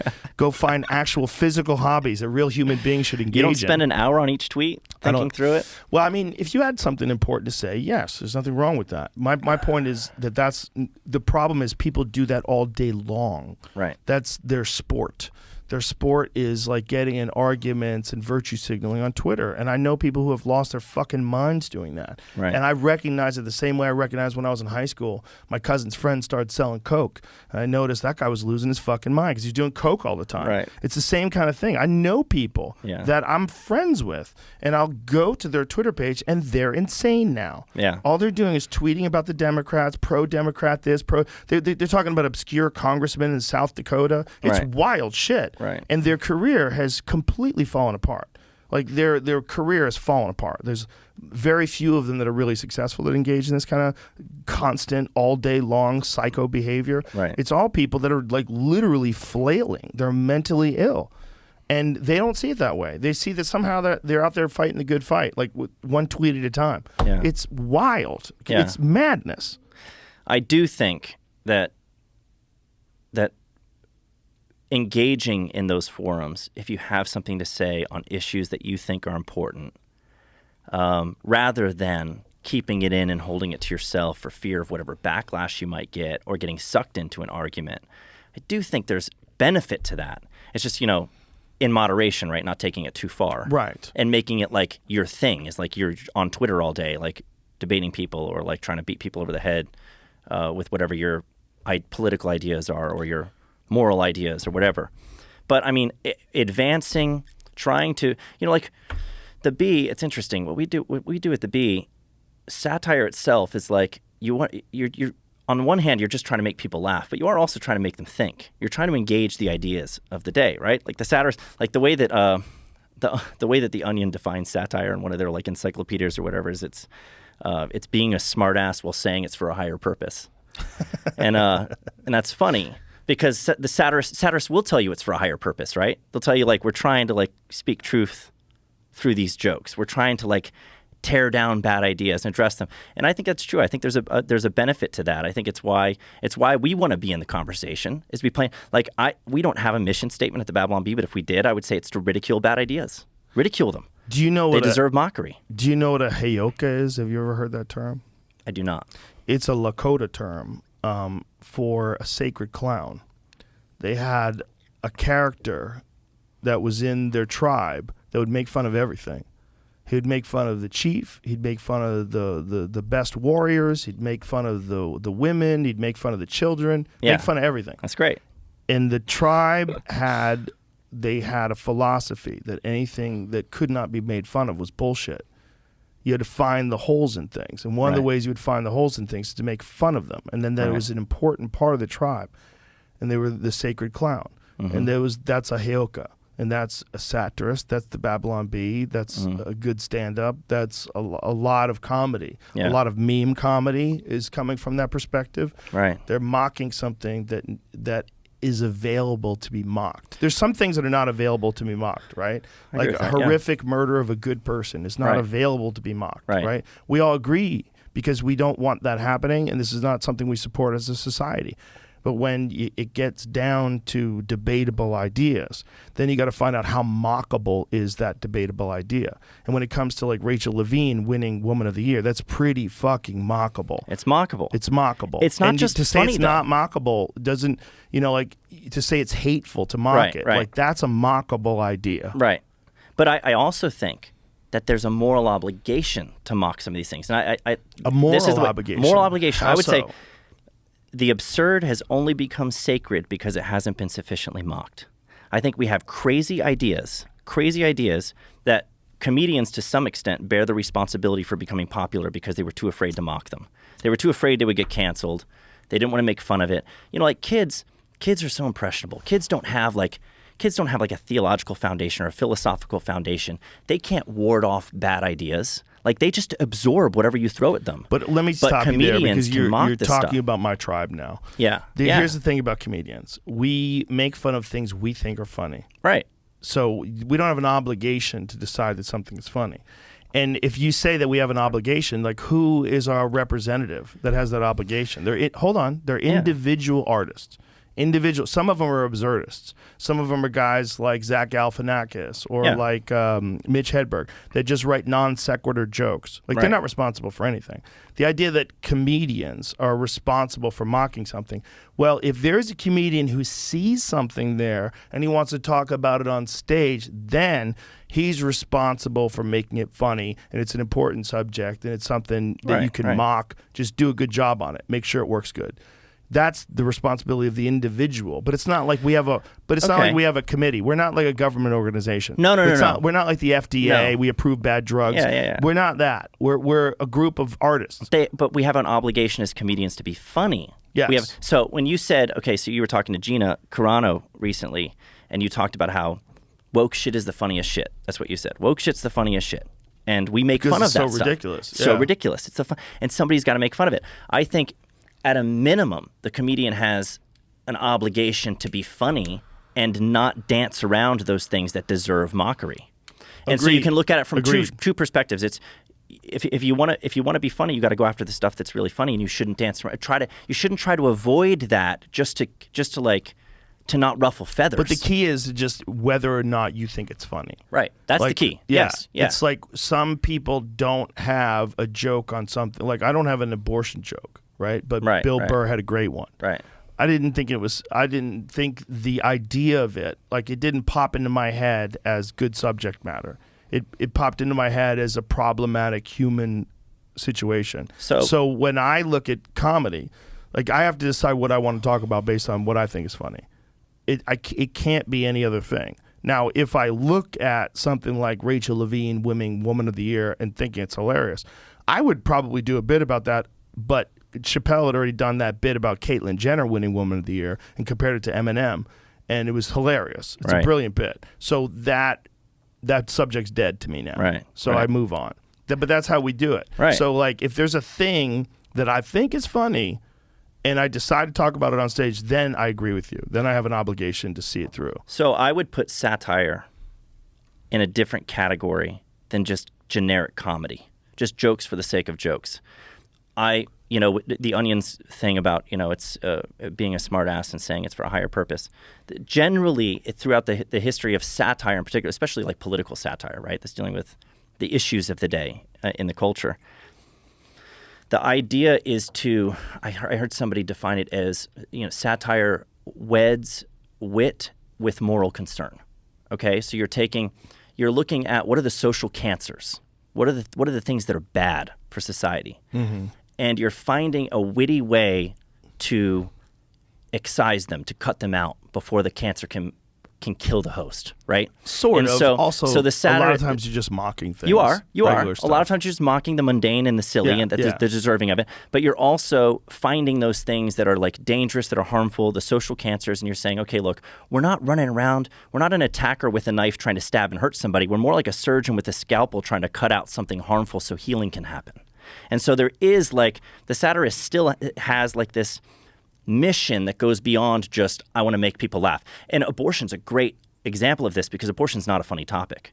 But we've done satirical jokes like Bill Cosby claims sexual assault is only 3% of what he does. And Planned Parenthood defends him for that reason. Like, because Planned Parenthood claims that abortion's only 3% of what they do, right? So like we'll do like an abortion joke like that to show, the absurdity of Planned Parenthood trying to get off the hook by saying this is only 3% of what we do, by saying, okay, what if Bill Cosby said sexual assault is only 3% of what I do? So we're making a point there that's not just like going for laughs. You see what I'm saying? I see what you're saying. And what you guys are doing is trying to speak to a voice you don't think is being heard. And that's why it's being very successful. Right. Because there's not a balance in narratives. Right. When it comes to like left or right in this country. And when there's it's becoming more imbalanced stuff, because now we're banned. Right. And there's unspoken stuff that you Right. can't talk about that a lot of people wish they could talk about. And those are the things that you could poke fun at. And they get a big response. And Right. they get shared a lot. I mean, obviously you guys are still on Instagram. You have a lot of people on Instagram and you're still on Facebook. And I think there's some sort of We got banned on TikTok recently. did you? Yeah. It's probably good. You should be off No TikTok appeal, anyway. permanently banned. I know. So you should That's be what I was off saying. TikTok. I was Did like, you I don't even ever know that we read want the to talk terms of about service? that much. We don't even like it. We're not even making a big deal that we got banned on TikTok because maybe we shouldn't have been in the first place. Did you ever read the terms of service? No, not in detail, but I've We I've read it on the about podcast. people who've We read it at me and Theo Vaughn read it out on the podcast. It was bonkers. frightening, huh? It's bonkers. They get access to your microphone. They get access to all your keystrokes. Right. They get access to other computers that aren't connected to your phone. Why does Apple allow that in the App Store? I have no idea, but that is one circumstance where Trump was correct when he was talking about banning that. Like, that is Chinese spyware that's dressed up as the most addictive social media app ever. Mm-hmm. It's wild. It's a Trojan horse. Yeah, when they back engineer that shit and find out exactly what's in there, they're freaking out. They were like, "This is like the most invasive app we've ever discovered." Right. It's so crazy and it's so addictive. It's fucking genius. I say to Yeah. China, well played. You got us. And now they're trying to turn Instagram into TikTok, basically. Essentially just like morph it into that to compete with it. Well, I mean, that's what they always do, right? That's where stories came from. Right, Came from yeah. Snapchat. Right. They always find the best features that some other application has. They all do that. Twitter did it for a while. Twitter Remember does that. Fleets? They did Fleets for like a minute. Well, they're doing Substack Yeah, Twitter, yeah, right? They're yeah. allowing people to pay, which is interesting. Pay to be like a super tweeter or something like that. Like Right. a super supporter, super follower, something like that. Yep. Yeah, hello. It's like they all do that. They all, I guess that's what you have to do. The thing about these companies is that these are all companies that, they have stakeholders. There's stockholders. It's a lot of responsibility. Yep. They have to do their, like if a CEO doesn't capitalize on some opportunity where there's a really popular thing that keeps happening, like that's why Instagram is always pushing the videos. There's the reels. They want Instagram reels to be like the most important thing on Instagram. Like Right. The other things don't get nearly as much traction. Right. Now I go to make a new post, and the first thing that's an option is reel. Like Yeah. I don't want to just post a reel every time, But Well, they know. They know what's Forcing on going you. on. They know Yeah. that them TikTokers, they got them. Yep. TikTok got them. They came along out of nowhere with the most addictive app ever that's also spyware, and no one cares. It's not good for teens either. not healthy. Well, all that stuff is bad for kids. Do you keep your kids off it? No, I don't. I don't think my children should not be exposed to things that are in the world. I think the more you protect them from I think you have to have communications with them about it. I talk about it openly. I've described one of my my daughter came home the other day. She goes, one of my friends is so mad at you because her mom watched a video of you talking about the terms of service on TikTok, and she made him delete it off his phone. No. It was hilarious. I go, good, you should delete it off your phone too. Yeah. I'm like, they're listening to me right now, honey. Yeah. This is dangerous.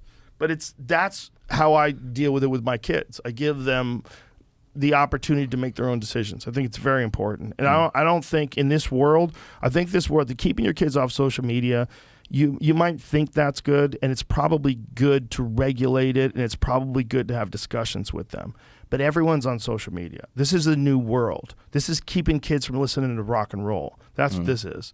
This is keeping kids from wearing skirts. We're in a new world. The new world involves social media with most people. The key is going to be, how do you engage with people? And how do you treat people on social media the way you would treat people if you were in front of them? Yeah. If they were a genuinely nice person and you're being genuinely nice to them.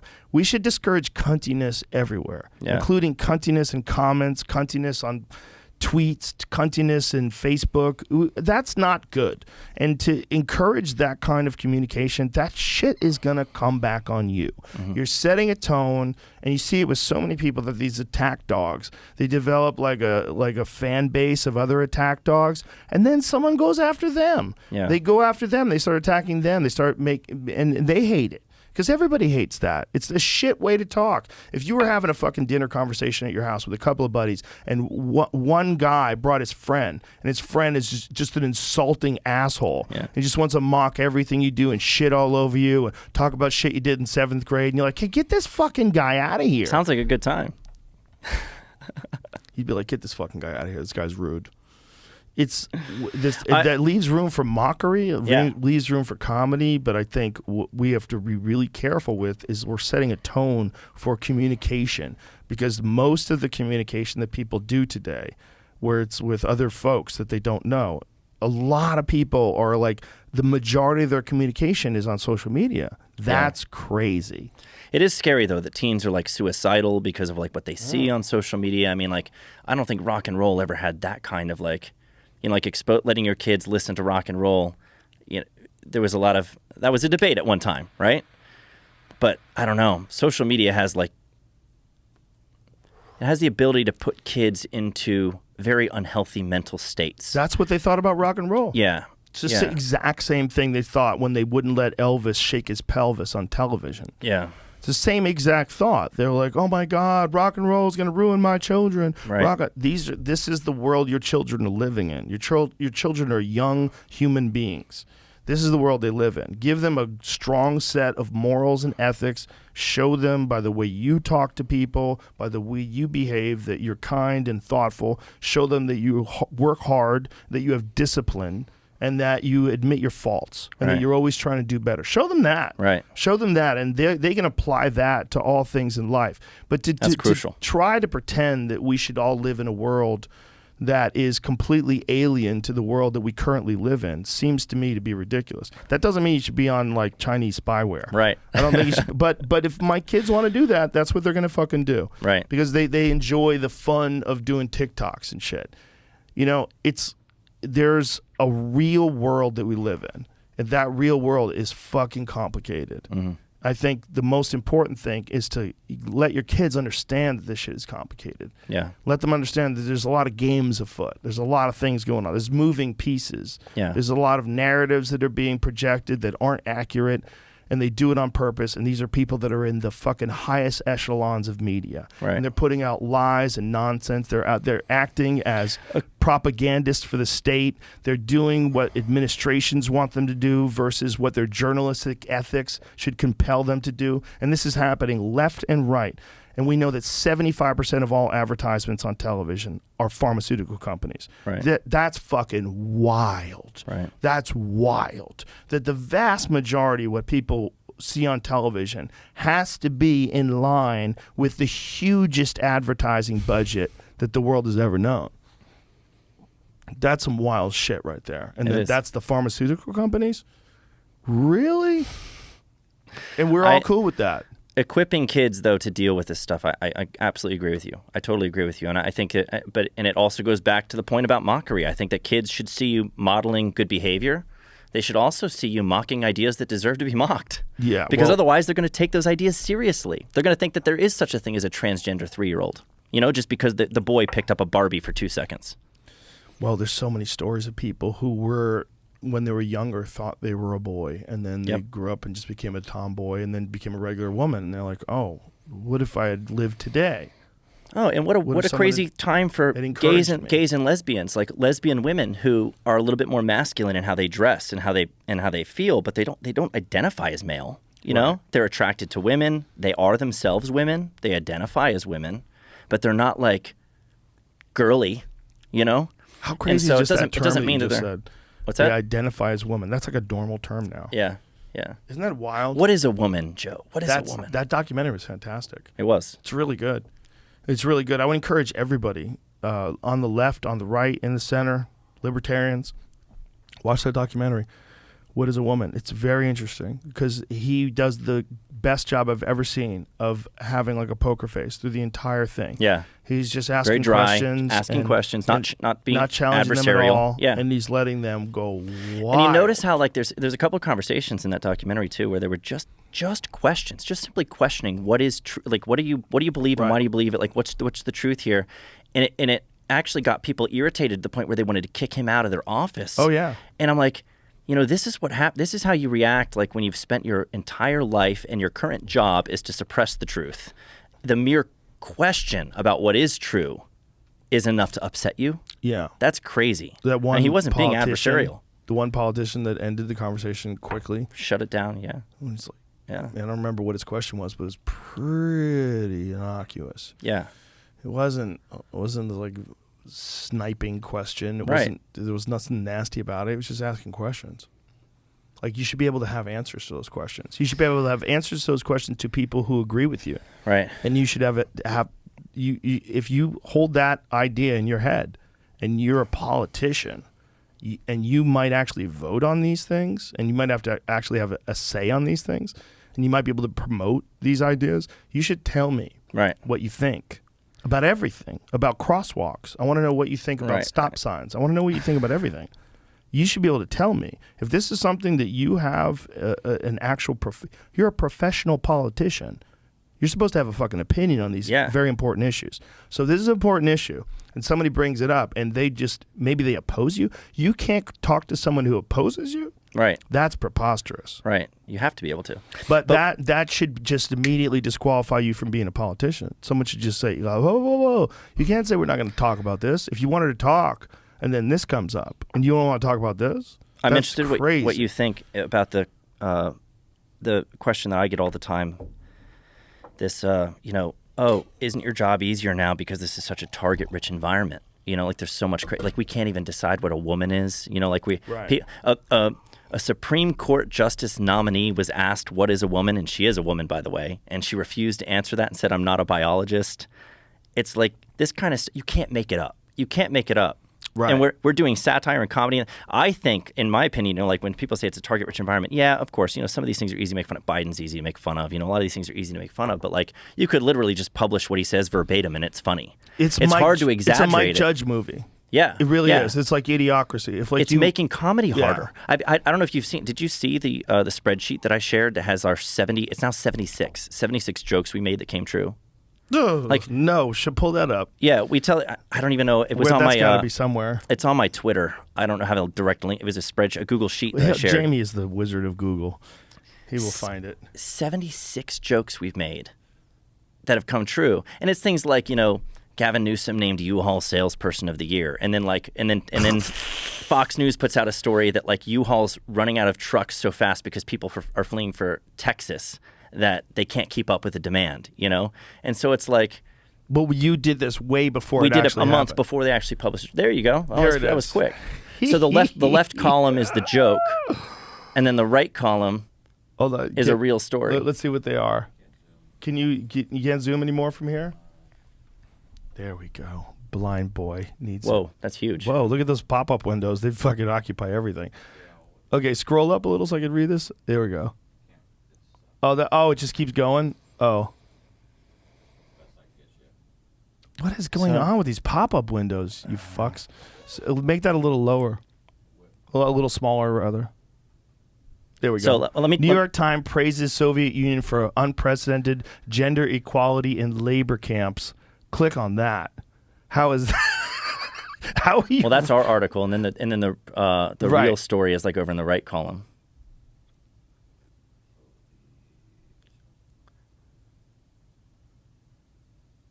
Is that it? Yeah. Okay, Biden's click pick for on that. banking regulator. Biden's pick for banking regulator once praised Soviet Union for having no gender pay gap. Wow. So it's not in camps, but it's pretty goddamn close. It's close. So I think some of these are like it's like a partial. We call it a partial fulfillment of a prophecy. You know, like it comes half true, and then sometimes it comes like totally true, and then sometimes it comes even more true than like it's even more exaggerated. Look what it says there. Say what you will about the old USSR, there was no gender pay gap there. Market doesn't always know best. What the fuck are you talking about? Right. And here's the thing that's gross about that. The grossest part. She knows the gender pay gap is not as simple as you're a carpenter, she's a carpenter. Right. You both do the exact same quality work. She makes $100 an hour. You make $150. That's not what it is. No. No, what it is men choose different jobs. Yeah. They're It's like the welders aggregate. and Yeah. architects and whatever. And It's all and they work more hours, and women get pregnant and they have babies and they can't work. Right. There's a lot. They make decisions because they're mothers that they don't want to be. The husband can pay all the bills. They make decisions within the household more regularly that they make less money overall with all humans. But it's not the same people making the same job. Right. Like if they do the same work, why wouldn't you just hire all women? Because they're just as good and you could pay them less. They're cheaper. That's so dumb. Yeah. But it's a lie. It's Right. not dumb. It's Right. a lie because people know, and a lot of people don't know this. I had a friend of mine who was arguing with me about it. Right. Like we were talking about divorce settlements, and he was saying that he thinks that maybe it's to make up for the fact that there's a gender pay gap. I go, what is the gender pay gap? And we had a conversation about it. He goes, well, women get paid, 75 cents for every dollar a guy gets. Right. I go, doing the same job? He goes, yes. I go, no. no. He goes, really? I go, no, it's different jobs.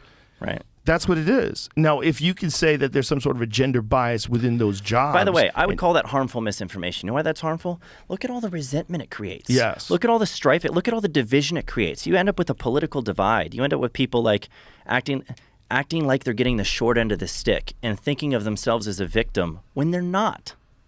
It's just not true. It's a misleading narrative. Right. And it also flies in the face of real gender discrimination that probably does happen in some jobs. Right. Right. So it fucks that up. Right. Because it like paints this unrealistic narrative when you could highlight an actual real case, like real gender discrimination, whether it's with specific fields or specific companies where like there's an old boys network that control Right. who succeeds and who doesn't succeed, and it's not based on merit, it's just based on cronyism, then it makes sense. But if you're saying that and you know it's not true and you know it really is that women choose different jobs and that men go into different fields of work and sometimes they're more dangerous and men are much.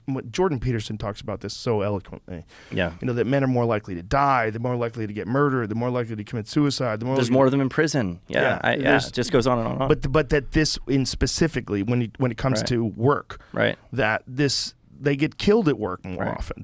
They Right. die on the job. Right. It's like, and they choose these paths based on a lot of I guarantee you, men traditional fall off male a roof characteristics. more often than women because they're Probably. roofing more often than women are. Probably right. Yep. But that's the whole point, is that he's saying these are dangerous jobs that these men gravitate towards too. Right. And also like very physical jobs. Like when was the last time you saw a female garbage man? Right. I mean, I'm sure they exist. I'm sure there's a garbage woman out there. I'm sure she's mad at me right now. Right. Motherfucker, I listened to you while I'm at work, and now I hate your ass. She needs a transition. I've been working in Tallahassee, Florida, slinging garbage for 16 fucking years. I'm sure there's a woman like that out there. Probably got a cigarette hanging out of the corner of her mouth. But for the most part, it's garbage men. In Yeah. masonry, like heavy-duty construction jobs, the vast majority are men. Yeah. Walking up on those fucking beams at 30,000 feet in the sky. They're not that high, but you Right. know what I mean. Right. Like the skyscrapers. Those like flying A lot of altitude. those are men. And a lot of people that gravitate towards certain fields that require extreme competitiveness in the work environment. 16-hour days, like lawyers and doctors and. Oh, I've heard Jordan Peterson talk about that at length, and the lack of appreciation that's there too. Men are making things work. They're fixing things that break. They're building things that we need. And they're working themselves to the bone to do it. And there's very little appreciation for those types of jobs that they're doing that are just back-breaking labor. There's very really little appreciation in terms of what impact it would have on society if they didn't exist. Yeah. Imagine a world with no plumbers. Right.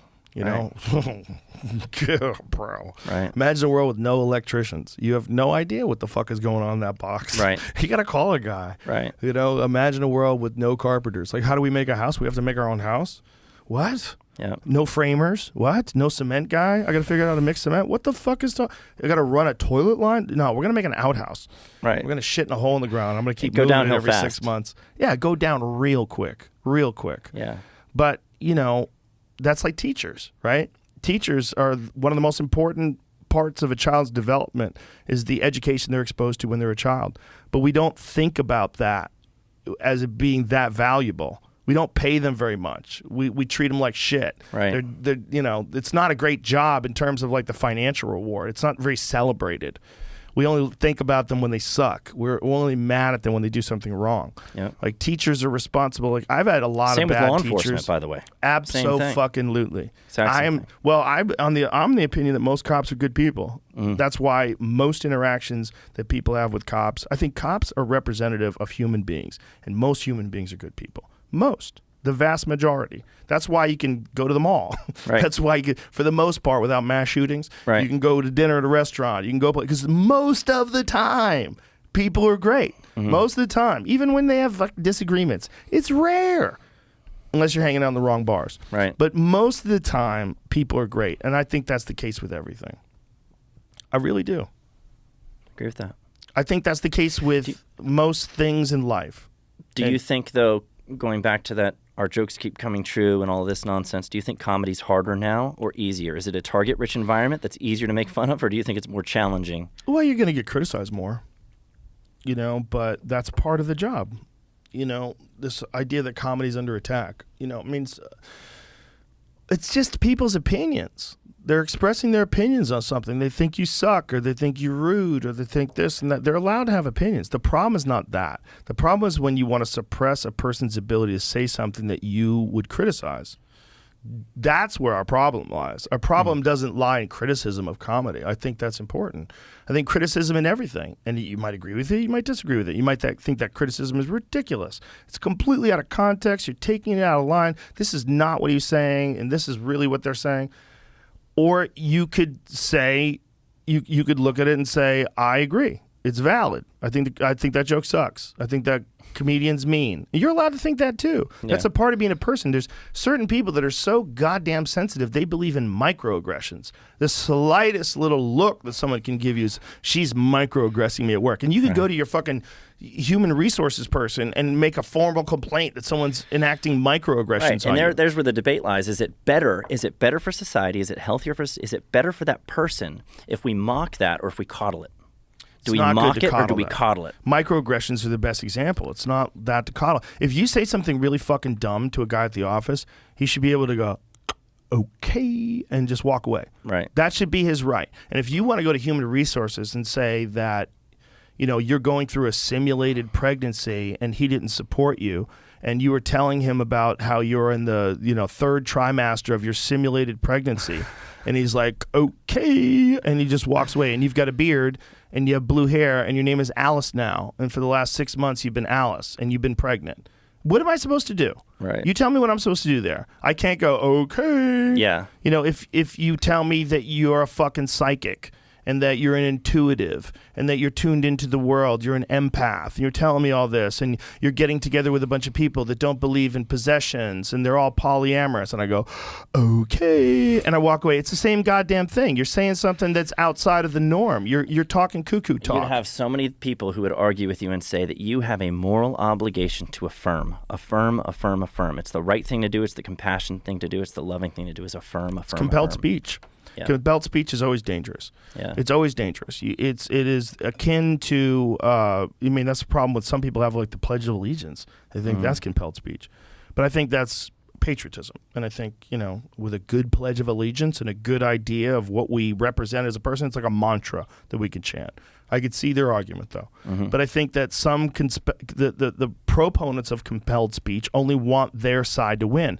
But what if it comes back against you, man? That's Hitler, right? That's fucking Mao. That's Stalin. That's when it comes back on you and there's a dictator saying something that you disagree with, but they're compelling you to say it. They're compelling you to do it. Just because you think that it's a kind thing to do to transgender people, if you allow that right to exist in modern society, it will go into other things. And if we go south, if something goes bad, if there's a civil war or a nuclear war with another country and only half of us survive, and we get some hardcore, really fucking authoritarian type dictator running this country, they will turn that shit on you. And the idea that that's never going to happen is preposterous. The idea that that can't happen. It's happening right now in other parts of the world. Right. That shit could happen. What's happening in China could happen here. If we allow a centralized digital currency and we allow a social credit score system and shit goes south and we have like an uprising against the government, and so the government has to lock down and put more rules in place, and they decide whether you can and can't travel based on your tweets,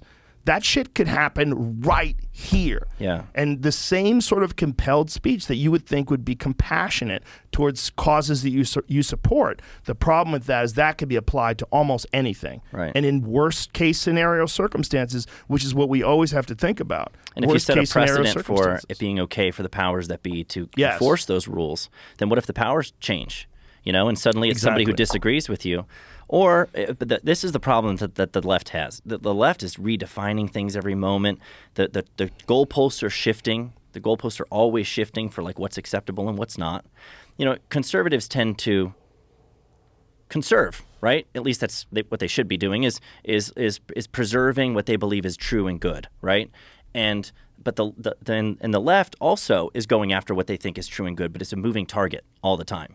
And so when the target changes, all of a sudden your view that you tweeted out like a year ago is bigoted today. Don't you think that's a classic power struggle, though? I think that's a classic power struggle between people who are in power and people who want to be in power, and between two opposing parties. If you made one team, you made them wear a blue jersey, and the other team, you make them wear a yellow jersey, the fucking yellow ones going to kick the shit out of the blue ones. Those blue ones are all pussies, and the blue ones think the yellow ones are going to quit. That's just how people operate, man. And if you give people an ideology, a rigid ideology that they can follow, and this is my problem with calling yourself left or right, there's a lot of shit on both sides I agree with. But when you give yourself a rigid ideology, then you subscribe to that ideology. That becomes you, and then you defend it because you're defending your identity. You're defending your way of life against all these mindless. But if you think it's true, then what's wrong with idiots. defending it? If you think it's true, then you should stand by it. The problem is when you have That's not my rigid. point. The problem is when it's okay.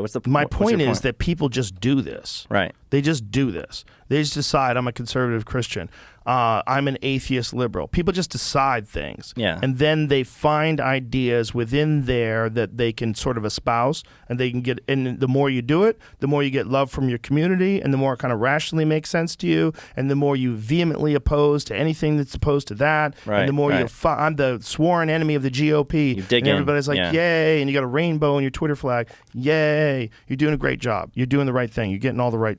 Or on the other side, whatever conservative ideas that you attach yourself to, you'll only hook, line, and sinker buy into those. Whether it's First Amendment, whether it's Second Amendment, whether it's whatever different issues, border control, whatever different issues that people have, and everyone loses all nuance. Everyone is just fighting for one ideology or another ideology, and then people switch. How about those wild fucks? Right. They go, I've seen the error of my ways, and I'm going to the other side, and everyone's like, come on over, right. and people get excited, and then all of a sudden they have a completely different philosophy than they had just 6 or 7 years ago. Like you did when you went far right. Yes, that's what they say. If you even defend freedom, liberty, freedom of speech, you're far right. Yeah, well, I'm so left. It's hilarious. Yeah. To call me far right is preposterous. It's so dumb. But I like guns. You know, Right. I believe that human beings should have the ability to defend their home and their property from bad people, because I think bad people are a real thing. You know, and I think this idea that you're going to somehow or another make the world a better place by getting rid of guns that are owned by law-abiding citizens, and that the people that commit the crimes are going to follow those rules, and they're not going to have guns anymore. Well, you're talking about a population of guns that's larger than the population of humans. Right. That's a lot of guns to keep a track of. Do you guys, you have track of all the bullets? You're still allowing people to make bullets? What are you saying? You want me to give up my guns for what reason? Like, Right. And this like, you fucking little dicks, you just want to keep your guns. Like, no, I want to stay alive. I want to stay alive. If it's between a bad person or me, I want to be the person that makes that decision. Right. I want to be the person who's trained in firearms, who knows what the fuck he's doing, and I don't want to be helpless. But if guns are banned, then the bad guys won't have them, and then you won't have to defend yourself with them. Yeah, we already made that argument. Yeah, It's just there's too many come people. on. But the problem is not guns. The problem is mentally ill people. That's the Yeah. problem. The vast majority of people who have guns are just like the vast majority of most people. They're good people. Yeah. I think that's across the board. Our problem is with mental health. I wrote a tweet about that once, that we have a gun problem. We have a mental health problem described as a gun problem. Yep. I agree with that. That is what it is. It's a mental health And problem. you got to dig at what's the root of that. Where are we generating all this? Why do we have a mental health crisis on our hands? You know, what are the root causes of that? And dig into that. And nobody wants to. Well, they do that with wanna- population densities. You know, population density rat studies they do mirrors human behavior. When they have rats and there's like a lot of room for the rats to roam around, and they behave normal. They behave like rats. But as soon as you get too many rats into an area, they start developing all these like weird tics. Like some of them sit in a corner and rock themselves back and forth. They become way more aggressive, way more conflict. They start caring about what pronouns you use. Bah! They start, you know, there's too much. There's too many different fucking opinions and ideas and humans, and that's what's causing a lot of what we're seeing right now. And then it's compounded by social media, because we're communicating in this ineffective way. And also, a lot of people haven't been taught how to communicate in a kind way, in a friendly way, how to have a conversation with someone that you disagree with, and just talk to them like a genuine human being, Right. and try to see their perspective, and try to find merit and steel man their perspective. You know, Right. that's a very important thing for all human beings. Like, if you're a person who's a liberal and you don't have any conservative friends, I feel bad for you. If you're a person who's a conservative, you don't have any liberal friends, I feel bad for you, because you're not exposed to a variety of different people. And there's some people that think ridiculous shit, but then they think really admirable shit. And it might be the same person. Well, and you may have some ideas that deserve to be challenged, that you should let go of, and they're never challenged because you never talk to anybody intelligent who has an opposing view Yes. that you might actually learn something from. Yes. Yeah, this is a strange time, because I think there's almost too much to keep track of. You know, there's a fucking 100 million streaming television shows. There's so much content to be absorbed from the internet. There's so much content, and people are constantly being distracted, whether it's by social media, whether it's by real life. And to form like concise opinions, to have like a real understanding of why you believe something and what you believe, it takes a lot of time.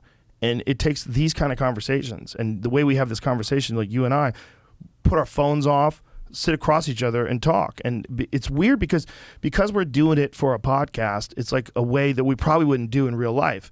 If we were doing this in real life, we'd probably go to dinner, we'd Right. probably have some food and talk, and we'd laugh, we'd talk some shit, but we probably wouldn't get heavy into something like that. Like whether it's abortion or Right. you know, we would probably see a different perspective and just let it go. Yeah, well, you don't want to get contentious at dinner. Exactly. Yeah. But it's not even, like, the beautiful thing about the conversation we had was I don't even know if it was really considered contentious. No. We didn't see eye to eye on some aspects of it, but we do see eye to eye on other aspects of it. That is what I think most of the country is on most things. Mm-hmm. I think the problem is when people get rigid and they subscribe to only one ideology because they think they're supposed to, and they don't formulate their own actual opinions on things. And they don't want anyone else to be able to have a Right. different opinion. And that's where And that can happen on both sides, for sure. Yes, and that's where, you know, I'm in full support of you guys. And, Yeah. and I think what Twitter did is wrong.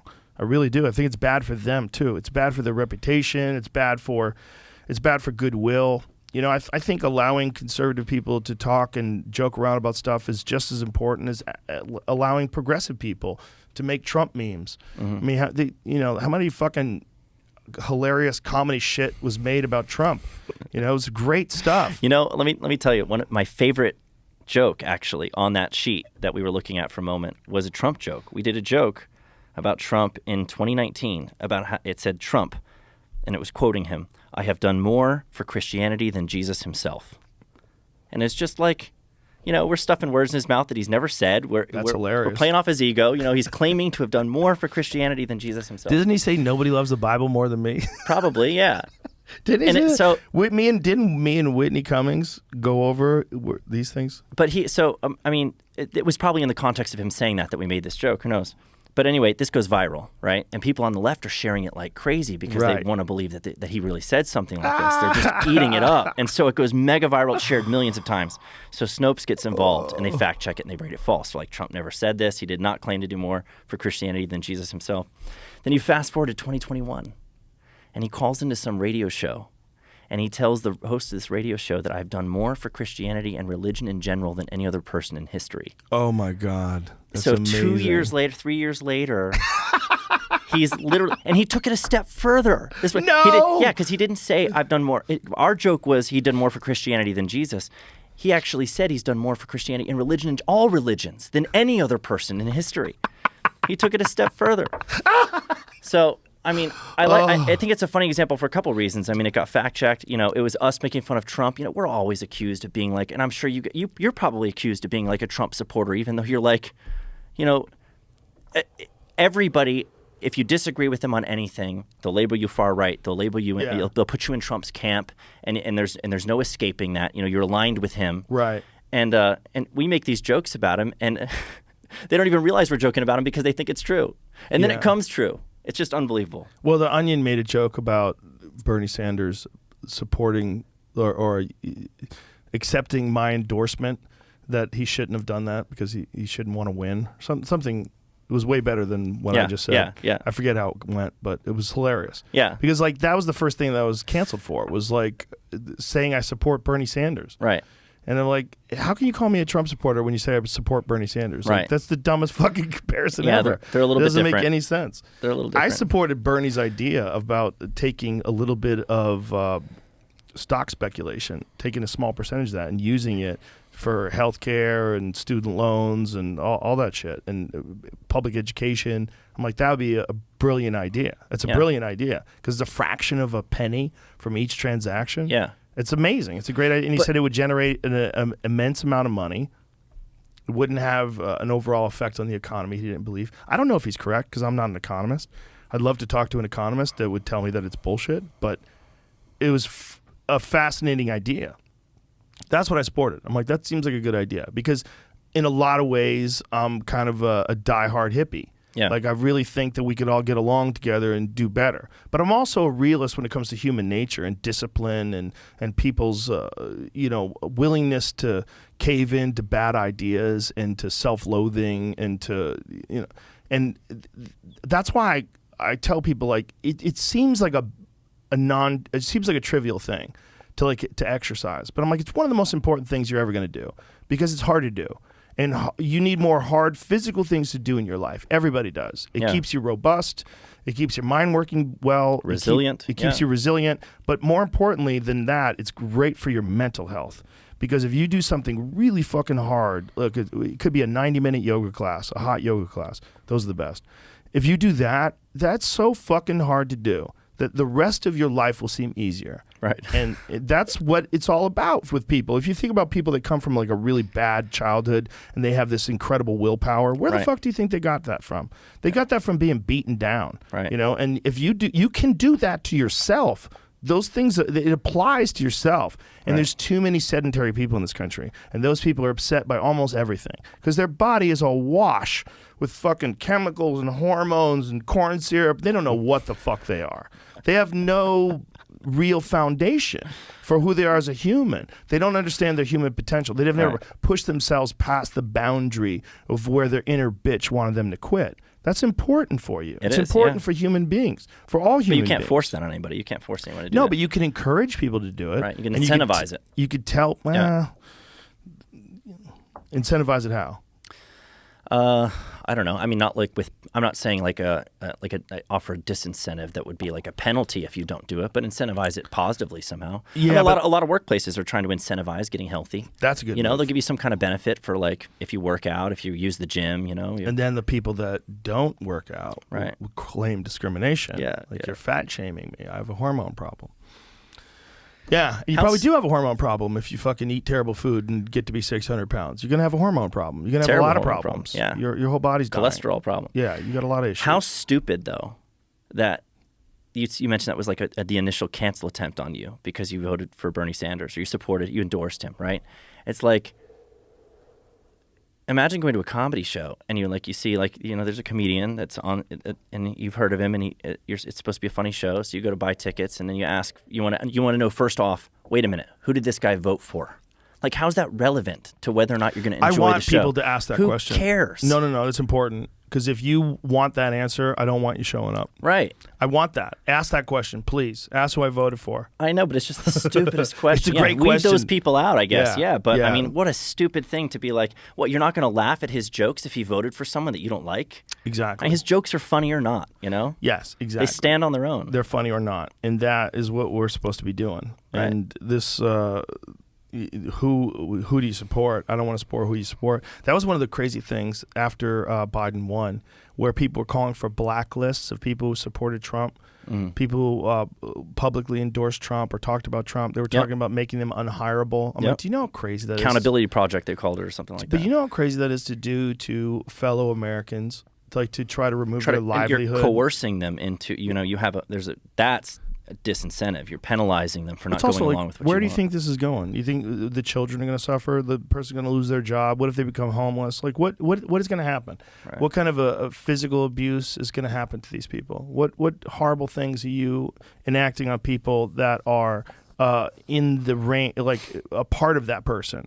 Like if you cancel that part, who knows what kind of devastating effect that's going to have on the rest of their family? What if that person commits suicide? What if because they lost their job, because they get canceled because they supported Trump? That's real shit. Right. People have killed themselves for very minor attacks on Twitter. Mm-hmm. I mean, some people are very vulnerable. And if you want to be this super sensitive, woke, kind, compassionate person, you're supposed to apply that to everybody. Okay? You're not supposed to only apply that to people whose opinions agree and align perfectly with yours. You're supposed to look at people that are Trump supporters or whatever supporter they are that you disagree with, DeSantis supporters, and you're supposed to find common ground with them and find out why do they like that person, and try to have a communication line with them where you're both being kind and friendly and just trying to talk about stuff. Well, you're certainly going to have better disagree. success changing. If your goal is to change their mind, you're going to have a lot better success treating them as a person than vilifying them and calling them names. Right, but punishing them by removing their livelihood and because they maybe in your eyes were incorrect about their political support. That's crazy. That sounds more like fascism. It is fascism. Yeah. I mean, that's literally, what is pull up the definition of fascism. Because a lot of times it gets equated to the right, but I don't think it's supposed to be. I think it's supposed to be whoever's in charge. Like if Mao was state on the authority, left. State authority. And it's going to have to do with state authority. And so they're going to try to differentiate it from fascism by saying, well, you're just being held accountable for your actions by people who don't want, it's the market working itself Right, but out. you're doing that at the benefit of the state. You're acting as you're an actor for the left-wing party. That's what you're doing. If you're penalizing people for they're going to lose their job. They need to show, by the way, the last date this definition was edited because they change these things all the time now. But look at this part. A tendency towards or actual exercise of strong autocratic or dictatorial control. Mm-hmm. Early instances of army fascism and brutality. Forcible suppression of opposition. Yeah, there it is. I mean, that's part of the definition. Yeah. Okay, a political philosophy, movement, or regime such as that of fascisti? Oh, goddamn, these fucking pop-ups. They always get you. They're like, oh, not right now, bitch. That exalts nation and often race above the individual. Well, there you go. It stands for a centralized autocratic government headed by a dictatorial leader. That easily could be the leader of a fucking social media platform. Severe economic and social regimentation, quality of outcome, and forcible suppression of opposition, banning you from social media for disagreeing. Right. Banning you and forcing you out of your job for disagreeing. Like it's aligned with that type of thinking. It's a control-based problematic thing that we've always agreed leads to horrible results. It doesn't lead to good results if it's applied to a good cause. It's still a bad philosophy. Right. It's still a bad thing to completely discourage or attack opposition like that and make it so that they can't talk. It's not good for anybody. And I know it's not dictatorial in terms of it's not actually the government. But god damn, they're so aligned with them. It's so obvious that they'll do things that benefit the side that they want to. And that's never been more clearly expressed than during the Hunter Biden time. Right. That's wild shit, man. When you got a leading up fucking, to an election, you're insulating your preferred candidate from criticism. And it's the New York Post. Right. That's where it's wild. Right. It's one of the oldest newspapers in the country. Right. That is a long established newspaper. Yeah, they talk a lot of shit. They have funny headlines. But it's New York. You kind of have to have funny headlines. It's part of the Jack charm Dorsey of those came out papers. and said they messed that up, right? Didn't he make a statement and say Twitter messed that one up? Hey, man, Jack Dorsey is a different animal than Twitter itself. Yeah. He really is. Jack Dorsey's an interesting guy, very thoughtful guy. And I think it's great that he stepped down. He stepped away from Twitter. His philosophy is that it should be decentralized. And he's working towards doing something like that now. Yeah, something new. Yeah, he also wanted to, I mean, he had an idea that wasn't popular amongst the other people at Twitter. He wanted to have a Wild West Twitter. He wanted to have a regular Twitter and then they're like, 4chan Twitter. Yeah. That would have been crazy. I wonder which one would have been popular. If there was no like suppression of Wild West Twitter, that would have been where everybody was fucking shooting. I mean, guns. are we talking like even unlawful speech? Or no, I think they were always going to have no doxing, like because 4chan has stuff like that. No doxing, no, no calls to violence, nothing. I mean, the First Amendment doesn't protect all speech. Right. It's like that's really in line with the First Amendment. I think that was the idea behind it. Right. That they were going to have, your ability to express yourself. Right. Regardless of the language you use. What's wild about Twitter is like you can show porn. It's really that's what wild. I'm saying. The content moderation should be that the idea behind giving them immunity to moderate content was to be able to take down things that are like objectively indecent or lewd or obscene. Like content that. Well, I think it was mostly to protect people first. I think it was more about doxing and harassment. I mean, it's all in there. It's in the language of Section 230. Right, but that's when they started it. Yeah, they started it in response to doxing, harassment. They didn't respond to pornography. But all that stuff is there. It's but all they don't there. have They a problem with that. They don't have a problem with pornography. It's very interesting because, like, I follow. They don't have a problem with harassment either, by the way. I mean, look at libs of TikTok, and like if you like libs of TikTok will simply showcase like what's happening. They'll post a video of something. They'll say, oh, there's this family friendly drag show coming up, and this is a flyer that's being publicly advertised, and then they will go hard like doxing and intimidating and trying to harass and shut up this account that's drawing negative attention to things that they don't want to receive negative attention.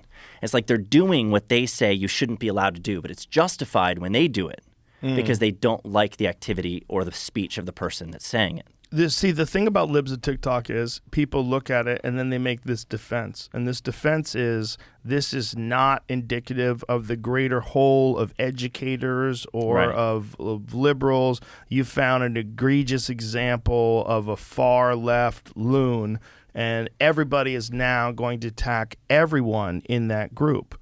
But that's not but it's not like what libs of TikToks is posting is fake. Right. It's not. This is the thing. These are real. Yeah. So and they're much more prevalent than people realize. We're dealing with a lot of humans. Yeah. That's the other problem. We're dealing with 330 whatever million people we have in this country. You're going to find a lot of really ridiculous people. And if you highlight those really ridiculous people, it does have the unintended consequence of forcing people into thinking that's happening everywhere around them. And then people who are not doing anything remotely like that get lumped into that same group. That's what people are scared of. And their left lumps overreach, themselves into the group, though. their overreach to do that is to ban the word groomers. Right. Their overreach is to stop your ability to express yourself. The overreach is to ban libs of TikTok. That would be the overreach. Well, the way that they lump themselves into the group, like libs of TikTok won't explicitly lump everyone into the group. They'll just showcase the content. Yes. But they will lump themselves into it by defending those those things. They'll say, well, why can't a teacher talk to children about sex and gender? Why can't they demand that they be addressed by certain pronouns? Why can't they be the confidant that children come to because their parents won't accept them for who they are? Right. So they're the mom and dad now, and they're going to be loving and affirming of that child. Like, they defend it. So they come and defend it. So it's like, it's not like these are outliers that they're saying, oh, no, we want nothing to do with that. We don't believe in that. They actually defend it hard. They go in hard defending it. Media Matters, all these people, they go in hard. And they suggest... defend, what are they defending? They're defending the insane videos and the behavior that's I think we'd have to exhibited talk in about videos. that on a specific case-by-case basis, because some of the videos, those people are insane. Like, the thing that they are Some of saying them, yeah. is insane. I would like to see if they defended that. Yeah, no, what they'll defend, I mean, I gave a couple examples. They'll defend, for example, teachers coming out to their children and talking about sex and gender. Talking to them about critical race theory and how white kids should giving kids an assignment where the white kids have to move to the back of the room and the black kids move to the front to separate them and show how white kids are privileged. Now we're going to have the blacks at the front and the white kids need to be quiet right now. Are they doing that in classes? Yes, they're doing that in classes. Wait a minute. Wait. What classes are they doing that where they make all the white kids sit in the back of the room? That it was an seems assignment like that racial discrimination. So it was an one assignment for like one day? Yeah. But they defend this stuff. And we did one. We actually highlighted one. Okay, but if you wanted a kid to feel like what it would feel like if you were a black child living in the early 60s, if you wanted to express how wrong that is, wouldn't you do it that way? Like, if for an exercise, you're not talking about, like, if this was like every day, I would say that is fucking crazy racial discrimination. But for an exercise, to let white kids know what it would have been like, to let everybody know, even the black kids, to let them what it would be like. Let's imagine if this is 1963, this is how we would have to do it. Okay, so I want all the white kids to sit back there and all the black kids to sit here. And then you would say, you see how terrible that would be if I treated you only by something that you have zero control over, what your ethnicity is, and not by the color of your skin or the content of your character, as Martin Luther King would want you to do it. And then you could actually, like, bring the kids together with an understanding that at one point in time there was horrific racism and it was prevalent all throughout America, and that people like Rosa Parks did have to sit at the front of the bus and get arrested so that people understood that this was going on, that people did have to sit at that counter and let people know that this is a real thing that's going on, and this is contrary to the way we should all feel about human beings. I agree with that 100%. If the lessons were ever framed in the context of the content of your character matters more than the color of your skin, then that it would be How totally do you know different. they're not, though? Because we're looking at the lesson materials, like what's being exposed. Okay, but in that particular situation, when you're talking is the about lesson where it's talking about how white people are privileged. You know, your skin, your guilt. It's all about white guilt. It's all about whites are an oppressive race. They're privileged, and to acknowledge your privilege, you need to do. So they're teaching about a present is that all issue. about? That's all it's about. But it's a lot of it is about the history of slavery. That's the reason why they're doing it that way. These are But that's critical the whole- race. These are critical race theory lessons that are is- trying to say that currently in our current system, the current system privileges white people and not black people. You're guilty just because of your skin color for being white, and you need to be quiet right now. But it's because of the history of slavery, right? That's how they look at it. Well, that's how they look at it. This yes. is the example. Yeah. But they're not suggesting that all that matters is your character, not your skin color. They're suggesting your skin color matters very, very much. I understand what you're saying, but what I was saying was I could see how that exercise would work. That's why I was saying it that way. If you had a really good teacher and they explained it in that way, I think it'd be less objectionable for sure. You would say this shouldn't be the case with white people in the back, and black. It should be the case with no one. You should be judged as an individual. How about one Libs of TikTok did where kindergartners, what's that, age 5? Kindergartners. 6? 5, 6. 6, first grade. Yeah. Sent home with a masturbation assignment. What? The masturbation assignment was defined a private place in your home where you can touch yourself without being disturbed. Is that real? Real. Jesus. Real. Fucking, I might have retweeted that, and I'm saying, what?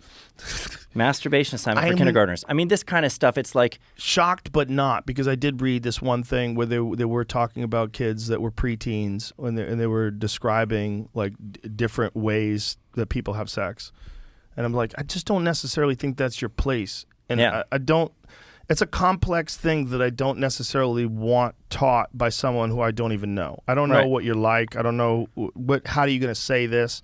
Are you going to say this in a way that's promoting a certain thing? Or what are you going to do? Because children are very malleable, and most people want to be the ones, other than the world itself, But in Right. terms of like authority figures that are explaining things, you don't want someone explaining things to your kid that you absolutely don't agree with. Right, or that you And don't you're think they're ready for diametrically yet. Yes. Right. And you don't want It that. should happen on your timing. You want it to be, look, I've had some great teachers, but I also had some fucking dummies, some real dummies that said some stupid shit to me, you know? Yeah. I remember, a teacher kicking me out of a room, telling the class, don't laugh, because he's never going to amount to anything. Oh, wow. Like, Mr. Rogan's never going to amount to anything. And I remember, like, why would you say that to a fucking 8-year-old? Now, or did you whatever I was? internalize that? Is all of this, your whole trajectory now in your career is to I definitely remembered stick her. it to that teacher? I'd be like, ha ha. But it was me cracking a joke Mm-hmm. in class. But the whole point is, like, you shouldn't say that to kids. Yeah. If you're a fucking teacher, you shouldn't say to a kid, you're never going to amount to anything. That's Not a your crazy place. thing to say Not to your a place. kid. That's messed up. Now that I think about it, I think I was 14. But it's not a thing that you should say to a kid. It's a rude, shitty thing. And if you're an adult and that's what they're going to get from you, that's crazy. That's crazy talk. And that is a problem with expressing any complex ideas that may have a very nuanced.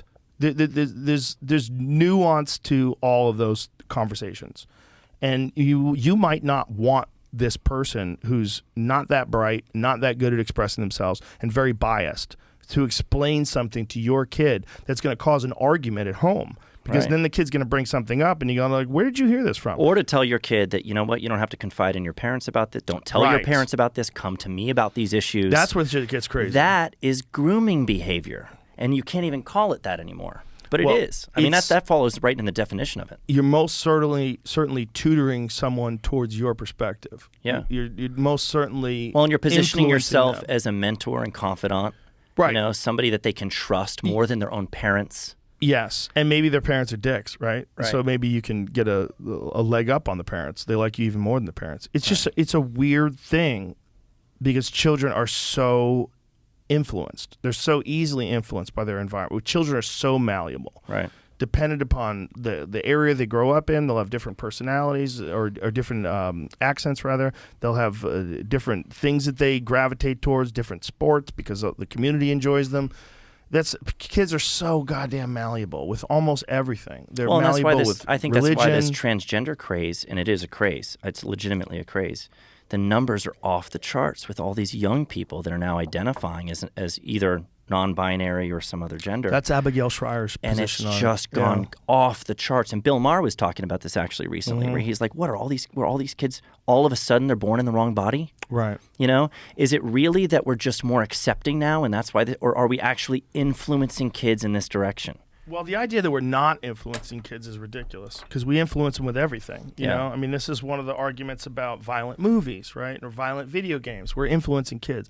Violent songs. Don't play Ozzy Osbourne backwards. Remember all Right, that shit? right, yeah. You're the whole reason for like a parental guidance warning on a rap album from like the 1980s when Tipper Gore was Yeah. promoting that shit. The whole reason is you're influencing kids. Right. That's the whole reason. Right. The whole reason is like if you're an adult, you can go to the R movie, but I don't want a 17-year-old seeing it because it'll influence the kid.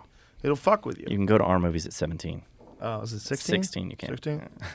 What, Fact NC-17? check. Fact check. I'm thinking of NC-17, right? NC-17, you have to be over 17 to go, right? Yeah. Yeah, I think so. Yeah, it's the whole thing is, it's just no one wants to look at both sides of it. No one wants to look at both sides of it. Everyone wants to think that you have to like buy wholesale all the ideas of either the left or the right, depending upon which group you align with. Which group do you decide you align with?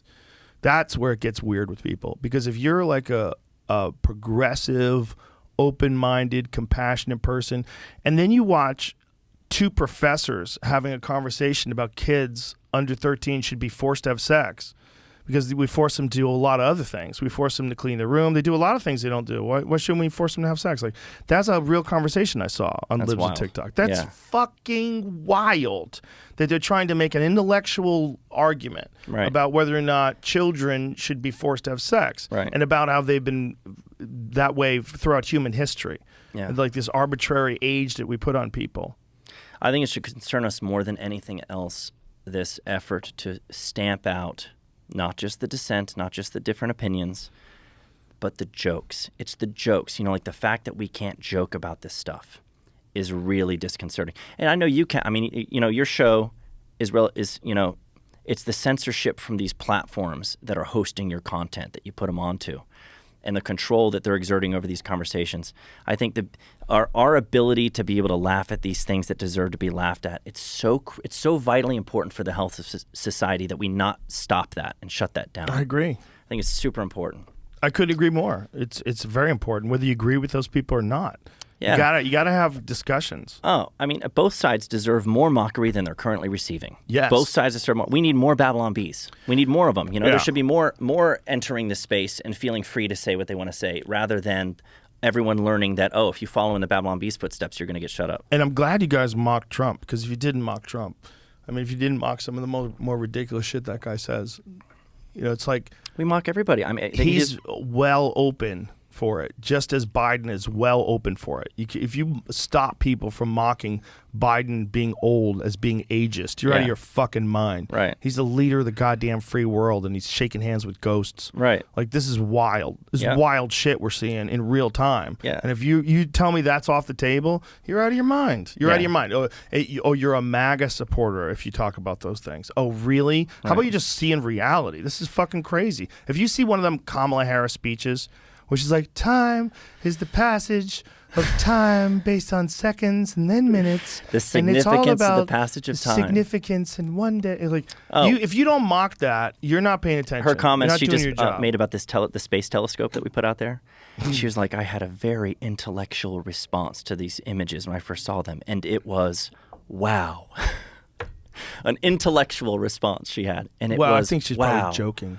No. She was dead serious. She was dead serious. That was She went on about how space is, we've accomplished this, we've done something, and now we need to continue doing something, because space, we were there, we accomplished it, and now we need to also continue to accomplish it. It's like, what are you saying? Does she not have a script that she can follow? Can someone not write a speech out for her that she can just read? Well, people keep quitting. Hasn't she had like a shit ton of people quit? Yeah. It's like a nutty number. Yeah. Right? How many people have quit? How many staffers? I've seen articles about staffers just, dropping like flies. Find out how many staffers. And maybe they just let her make her own speeches. Like, you go. Go ahead, do your own thing. She's got a teleprompter at all these events. Maybe she doesn't want to. Read it. Maybe she wants a free ball. Maybe she's working on her act. It's awesome, though. Well, what it is it shows you whether or not a person's real. Because a real person has real ideas. Like, if a person is actually just trying to be themselves and tell you this is my take on things, you'll get that from their words. Right. But when they just say nonsense, it's because they're not being real. There's nothing there at all. Staff exodus continues as top advisor, speechwriter. Oh, there you go. Post. She lost her speechwriter. That's recently. So how many people have left? That's the answer. Does it say? Speechwriter was also departing after fewer than 4 months on a job. Can you imagine? You write this fucking groovy speech, make her look like a wizard, and she goes up there, the time that we're enjoying is different than the time of other times where people were not enjoying their time. There is so much significance. 13 key staffers have left the VP's team in as many months, including chief of staff, chief spokesperson, deputy press secretary, deputy chief of staff, communications director, director of digital strategies, director of advanced, director of advance, director of advance, deputy director of advance, director of press operations, deputy director of public engagement, speechwriting director, oh my God, national security advisor. Everybody's like, fuck this, I'm out of here. Now, is that when it says they left, does that mean that they resigned, all of them? Or were they or were some of them let go? That's a good question. I don't know. Yeah, well, I think when they say left, they meant quit. Otherwise, it would be fired. Yeah, like she's like a female Trump. You're fired, Jetson. Right. The whole thing is wild, man, because it's like that is a type of person that can't speak. They can't just speak about their position on ideas. No. They got to kind of dance around with bullshit because they're bullshitting you, right? Like if that was Tulsi Gabbard and you asked her to give her opinion. She'd give you a very thoughtful response. Very well-phrased response about any particular important issue because she actually thinks about them and she formulates her own independent She's impressive. opinion. She's very impressive. impressive. Yeah. She formulates her own independent opinion of those things. And that's what's terrifying to her, about her rather. That's what's terrifying about her to the government. Like, you can't control her. Right. You can't just tell her to play ball. She actually has ethics. Right. And she actually has like a very clear opinion on things. And she's not willing to go along with the hive mind. I got to tell you another joke that came true. It was about how Kamala's staff was hiring Hillary Clinton's staff as consultants to try to make Kamala more likable. It's like the last person in the world you go to for likability is Hillary Clinton. And then it came true. They actually, a month later, a report came out that her staff had reached out to Hillary Clinton's staff to try to figure out how they could make Kamala Harris more likable. It's a month later. Well, imagine, though. Why Hillary Clinton? Who goes to Hillary Clinton for likability lessons? This is why. You don't go to Hillary Clinton. You go to the people who made Hillary Clinton so likable that she could run for president. Because imagine if you just let her go on her own. Oh, yeah. No. I mean, if she didn't get any public feedback, you just get her honest opinions about things. Oh my God, it'd be a bloodbath. Oh, she just will tell you whatever the polls say she should say. Probably. But Yeah. then there's moments where you catch her. Like, you remember that moment when she was being interviewed, and it was right after Libya killed the rebels killed Gaddafi. Yeah. She's like, we came, we saw, he died. Right. And she laughed. She had that comment about Benghazi. What possible difference does it make, or something? What difference does it make? Yeah. She's the basket of deplorables Yeah. or something, or redeemables or whatever. Wasn't that her? Deplorables. Was that her? But that's it absolutely was her. But that's not that bad. That's just stupid politically because Yeah. you're mocking literally like half Right. of the people in the country. But the things about like mocking this guy who we kept in power being like ruthlessly murdered by those rebels, like you can watch it. Like, you can watch the video where this guy shoves a knife up Right. Gaddafi's ass. Right. You can see his face while this guy runs up behind him with this knife and shoves it up his ass. And he's in full shock.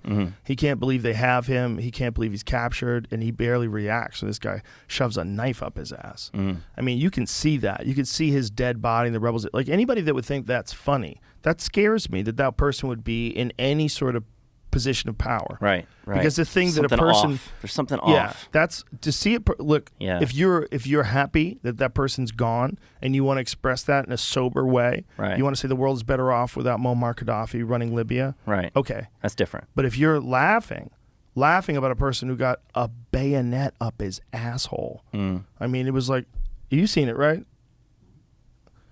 I mean, it's a big ass knife. It looks like one of those knives that's on the end of a rifle. And he just shoves it up his ass. Like, that's not something that anybody should ever laugh at, even if it's to the worst person. The worst person dying like that. Like, that's not funny. I mean, maybe it'll make you happy if that person's a killer and they've killed a bunch of people and someone runs up behind them and shoves a knife up their ass. I'm glad that guy did that. Fuck yeah. Yeah. Okay, but laughing Yeah. is a crazy way to react It's a weird reaction. to someone getting brutally murdered. Not by a very group of likable. rebels. Doesn't make you very likable.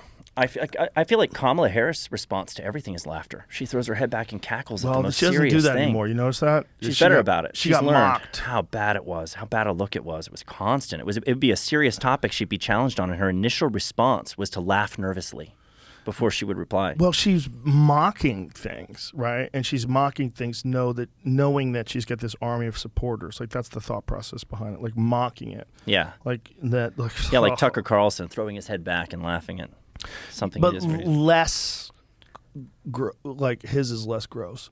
Yeah. The way she does it is like, it's fake. It's Yeah. always fake. Like, there's no reason to be laughing in that moment. It's just like this strategy that she has to mock ideas that don't align with the ideas that she has.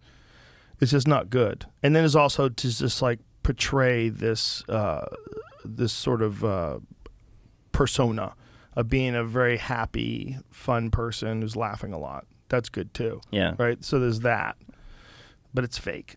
It's just a weird. It's a act that a person could put on. Yeah. And she doesn't do it as much anymore, which shows you that's fake. Yeah. She's been reined in. Yeah. Well, she's been exposed. Maybe it was Hillary's staffers. Yeah, maybe they said, listen, we told Hillary, you got to stop laughing about murder. What is this? What's in this? book? Coffee, you want some? Coffee? Sure. Yeah. Get some of that. Black Change Rifle's it up. finest. All right. Thank you, sir. My pleasure. Yeah, I don't understand why we can't get more really good candidates, people that, whether it's congressmen or coffee. senators. It's good, solid stuff, right? Yeah. Black.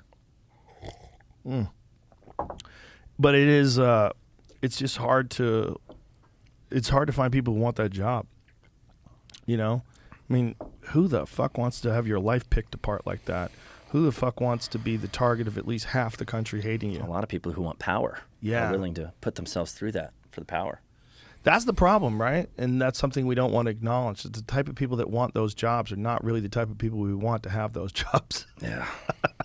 Yeah, I remember in A Gladiator when Marcus Aurelius is going to make Maximus his successor. And he goes, I want you, not my son, to be my successor. He goes, with all my heart, no. And he's like, Maximus, that's why it must be you.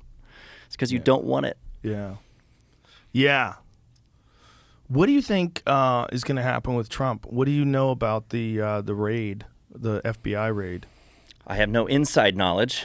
I don't know. I mean, he calls you. I think he did retweet us a couple times. He retweeted me a couple times too. Hilarious. He. I was laughing my ass off. I was like, the fucking president retweeted me.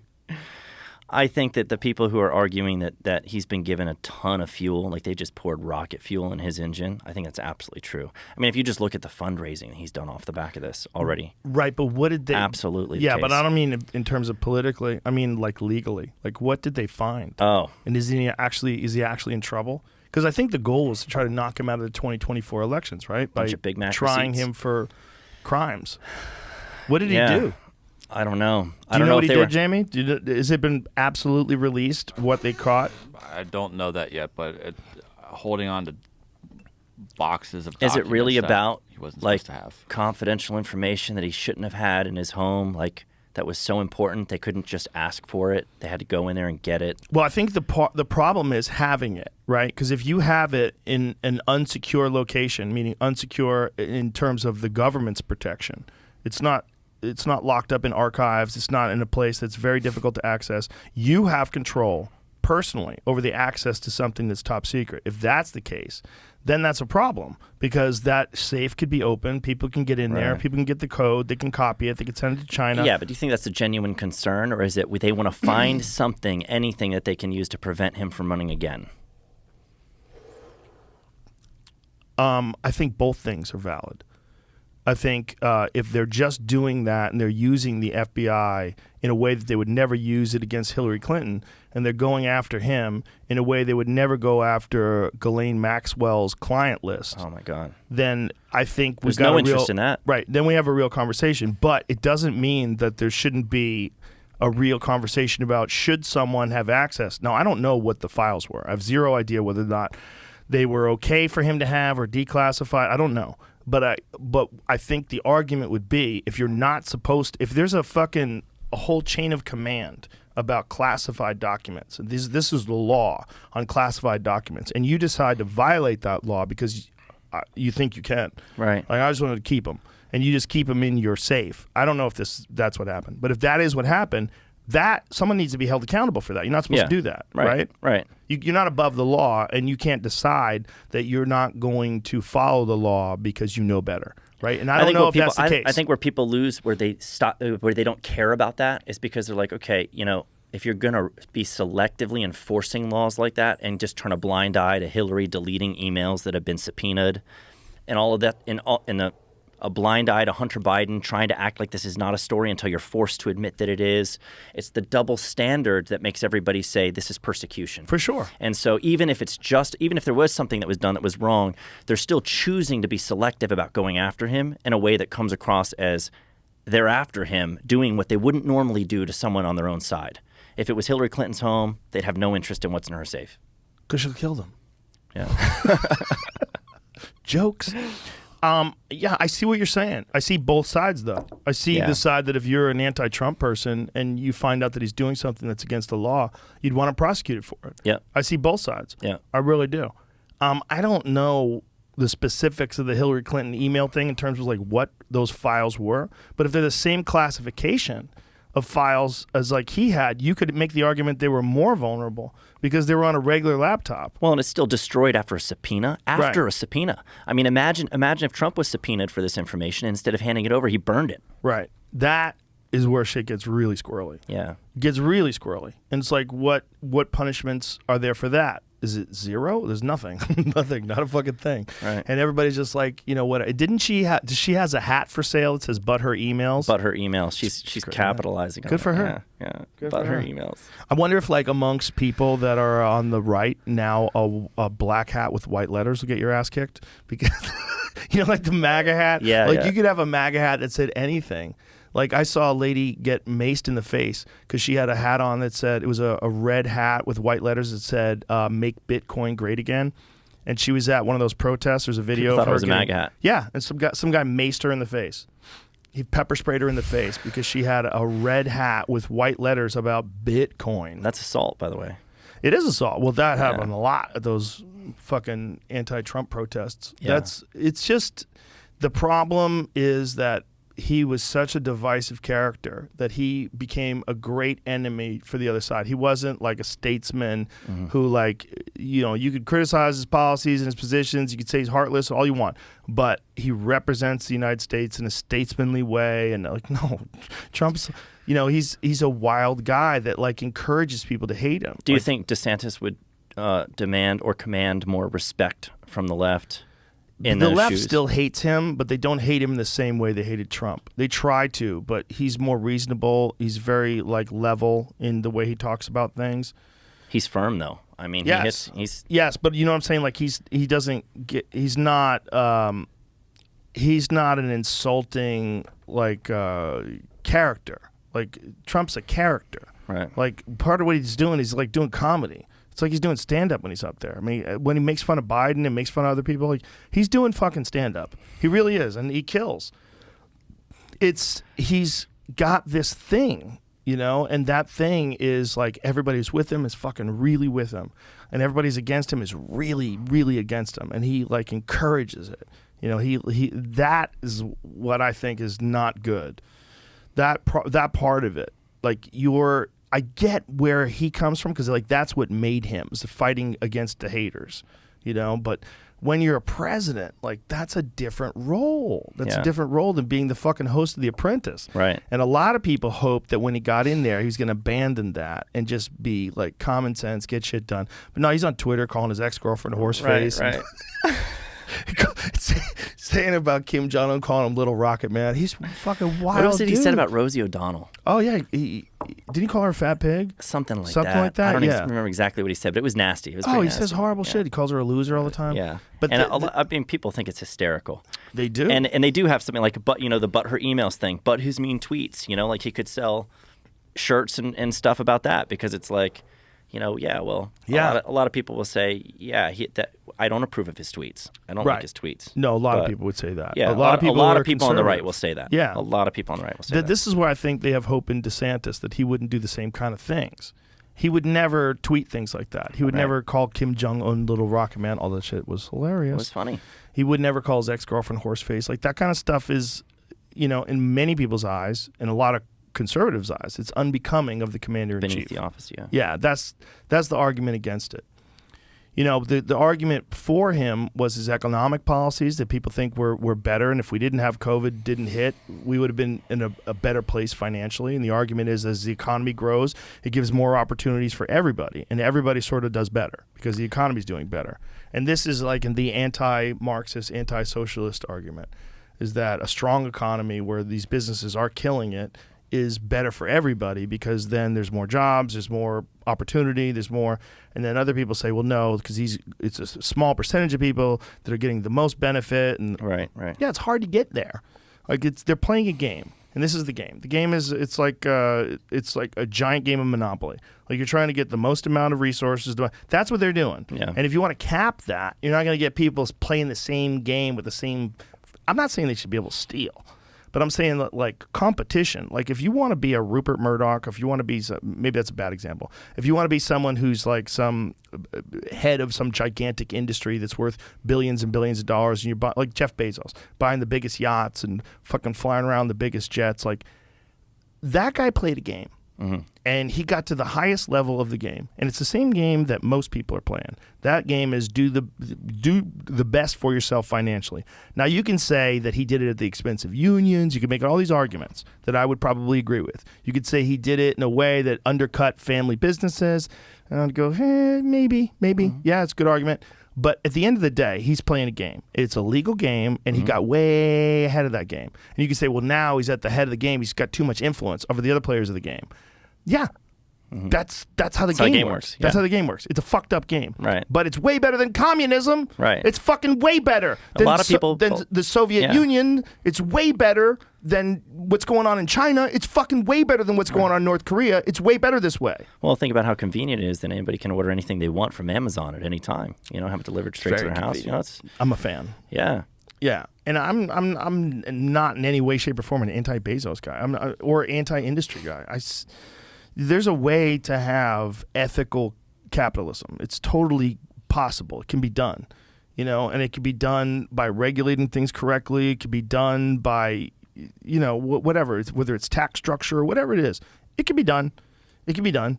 It's just like you're playing a very specific game, and that very specific game is always going to encourage people to win. And they're going to try to make more money every month, and they're going to try to make their fucking stock the biggest thing so they can get that bonus, and that's what they're doing. They have an obligation to that. Now, if you want to say that game sucks, you want to say you don't want to play in that game, that's fine. But that is the game that this country runs on. And to just throw the fucking board up in the air, I don't think is the solution. Yeah, well, and I mean, usually the people who are saying that are people who aren't very good at playing the game. Or they're early on in the game. You Yeah. know, maybe they're just out of college, which makes sense. If you're just out of college and you're making $24,000 a year, and you're looking at people that are worth billions, and then you see homeless people, and you're a kind, compassionate young person, Right. and these professors are, you know, teaching you about Leninism and Marxism, and you start to espouse these ideas. Like, I get it. I get all of it. I understand how a young I just person don't get would how. think it's- I don't get how. Personally, I don't get how, as a young person, you look at someone like a Jeff Bezos and all the success he's had, and you're not inspired to go out there and work your butt off to like get to that level, versus feeling envious or resentful and saying, "Oh, that's not fair that he did that." But it's natural. It's natural to feel envious I never or had those resentful. thoughts. Well, Never had those congratulations. thoughts. I always looked at successful people, and I'm like, you know, like what did they? How did they operate? How did they think? Did you what get kind that of from books your do they parents? read? What kind of? I don't know that was, you know, my parents didn't instill in me, you know, a business mindset. You know, my dad was a pastor. I grew up in the church. Most of what they instilled in me was values. Most of what they instilled in me it had to do with values and faith, and doing the right thing, not, you know, getting ahead in the business world. They were never like, oh, we want our son to go to the finest business school and become successful. They judge success in much different terms, in terms of, you know, how big your bank account is, which is great and important. But and when as a young person, when I was in college or before, looking at people who are successful, I never, and we weren't successful. My dad's pastors don't make a lot of money unless you're the pastor of a big mega church that's telling people they'll be healthy and wealthy if they just give you more money. You know, my dad didn't pastor a church like that, so he had a very meager salary, and we had a very, you know, lower middle class upbringing. And so I don't know. I always looked at wealthy, successful business people, entrepreneurs, with like, I had huge admiration for like what they were able to accomplish, how brilliant they are, how hardworking they are, what they put into that. Well, it's kind of interesting because we celebrate that in a lot of other areas. We celebrate that in sports. We celebrate that in art. We celebrate the overachievers. The problem is that comes in a lot of people's eyes with victims, right? Like the overachieving capitalist comes with victims. Victims, the environment is a victim, the people are the victim, you know, the lower class is the victim, the mom and pop. There's like a lot of bodies along the way in their eyes. And also, we were talking about how malleable people are. I mean, if you're in the university system of 2022, you're 100% at least being exposed to a lot of these socialist ideas and Marxist ideas and very progressive left-wing ideas, and they're more popular than conservative ideas. Yeah, by a large margin. You're going to have a lot more victims if you get rid of that system and do it a different way. But you're doing it by a large margin, though. The university systems are leaning towards the left, right? And so these people, they're looking at this. They just left their parents' house. Maybe they disagree with their parents. Maybe their dad's an asshole, and now they're at this university. And this professor who's so eloquent and so interesting and so well read and well traveled, and they're saying these things that are so opposed to the way they grew up, but makes so much sense. Like, oh, I'm going to do the right thing now, and I'm going to fight for this right. Oh yeah, it's tapping into people's sense of right and wrong. Yes, and and trying to say, look, you don't want to leave a trail of victims in your wake, trying to climb to the top or whatever. Right. You can't get rich in business the way that Bezos did without offering something of value and employing a ton of people, which is a tremendous good. And it's just like anything. Like when you look at, there's trade-offs to everything. Free will has trade-offs. The fact that you have freedom to do whatever you want means that you can be loving, good, kind, and charitable. Yes. But guess what it also means? It means you can take the wrong turn, become a criminal, take advantage of people, be a scumbag, mistreat people, be cruel to people, mean to people. That's the downside of free will. But the upside more than makes up for that. The fact that any of this good stuff is possible makes up for the fact that the bad stuff is possible. You're never going to have any system that you could possibly think of that doesn't have downsides that are offsetting to the positives that are worth having. Yes. No, I think you're correct, and I think that looking at it the way you're looking at it, like to say that you grew up the way you grew up is very interesting, because I think having a firm set of ethics and morals when you grow up is very advantageous, because you realize, like, later in life, if you do the right thing, you'll feel better regardless of the result. Like, you do the wrong thing, but you benefit, you feel guilty. Mm-hmm. It's bad for people. Like, if you're a person that has made Unless you your do it living long in an enough that you become institution where you're desensitized. working at some sort of a corporation, and you poison the environment in order to succeed and make more profit, but you hit your goal, but then you realize that there's a dead lake in Ecuador now, and all these people are suffering and getting cancer. That's happened before, right? Mm-hmm. That's the bad side of it. And you either become a callous sociopath, or you got to find another line of work, because a lot of people just become callous sociopaths, and they continue that behavior. So the way you grew up is so beneficial, because having a strong foundation of ethics and morals is what we should all strive for. It doesn't mean you can't succeed. It just means you shouldn't succeed at the expense of things that you know are evil. Right. And that is the problem with unchecked capitalism. That's the problem when they're allowed to go to third world countries where there's no regulations, do wild shit and pollute rivers and fuck up the environment. They do that, and they do that because it's profitable. That's our problem, is that what you are saying and what a lot of Christians are saying, what they grew up in this way, is more important to do the right thing. Mm-hmm. That's the most important thing. I think we should all agree on that. I think we should, yeah. And it's going to benefit you in business too, to some extent. I mean, will you necessarily be as successful as somebody who's like cutthroat and doesn't care if their employees are underpaid or not well treated, or you're taking advantage of somebody in a process or ripping somebody off? I mean, you're not going to be as maybe successful as them, but you bring values. You honor your word. You make good on your promises. You do those types of things, and that reciprocates in ways that are valuable in business. And that comes back to help you. I mean, if you leave enemies in your wake all over the place, like you cut off, you damage and destroy relationships because you're dishonest in business, or you take advantage of people, or you poach from them in nasty and unethical ways. Like, I mean, you're gonna create more problems for yourself than you solve, even if you get ahead in the they think they can stay term. ahead of that. You know? A good, maybe not the best example, but if you have a really good product, you can stick by your ideas, is Chick-fil-A. And a lot of people oppose Chick-fil-A for their anti-LGBTQ ideas and gay marriage and stuff, but they don't open on Sunday. Mm-hmm. They're leaving billions of dollars on the table. Yeah. And they're like, Sunday's the Lord's Day. Yeah. Like, which is crazy for a fast food place to have that take, but meanwhile they're everywhere. Yeah, they're fucking killing it. Every time I go by Chick-fil-A, there's a giant ass line. Don't you always crave Chick-fil-A on a Sunday? It's like the only time I think I want Chick-fil-A, it's Sunday, and I'm like, I can't go. Nope, it's closed. Nope. Jesus said, don't eat. I don't know. You want what you can't have. I don't know why it's bad to. You can still go to church and still work. Yeah, still possible to keep Chick-fil-A open, but they don't want it. I know. So look, it's not that I align myself with Chick-fil-A's values, but I'm saying, like, if you have a great product, you can stick by your thoughts, even if they're not the best thoughts. Yeah. You can stick by your ethics and your morals, and you can still be successful if you have a great product. Mm-hmm.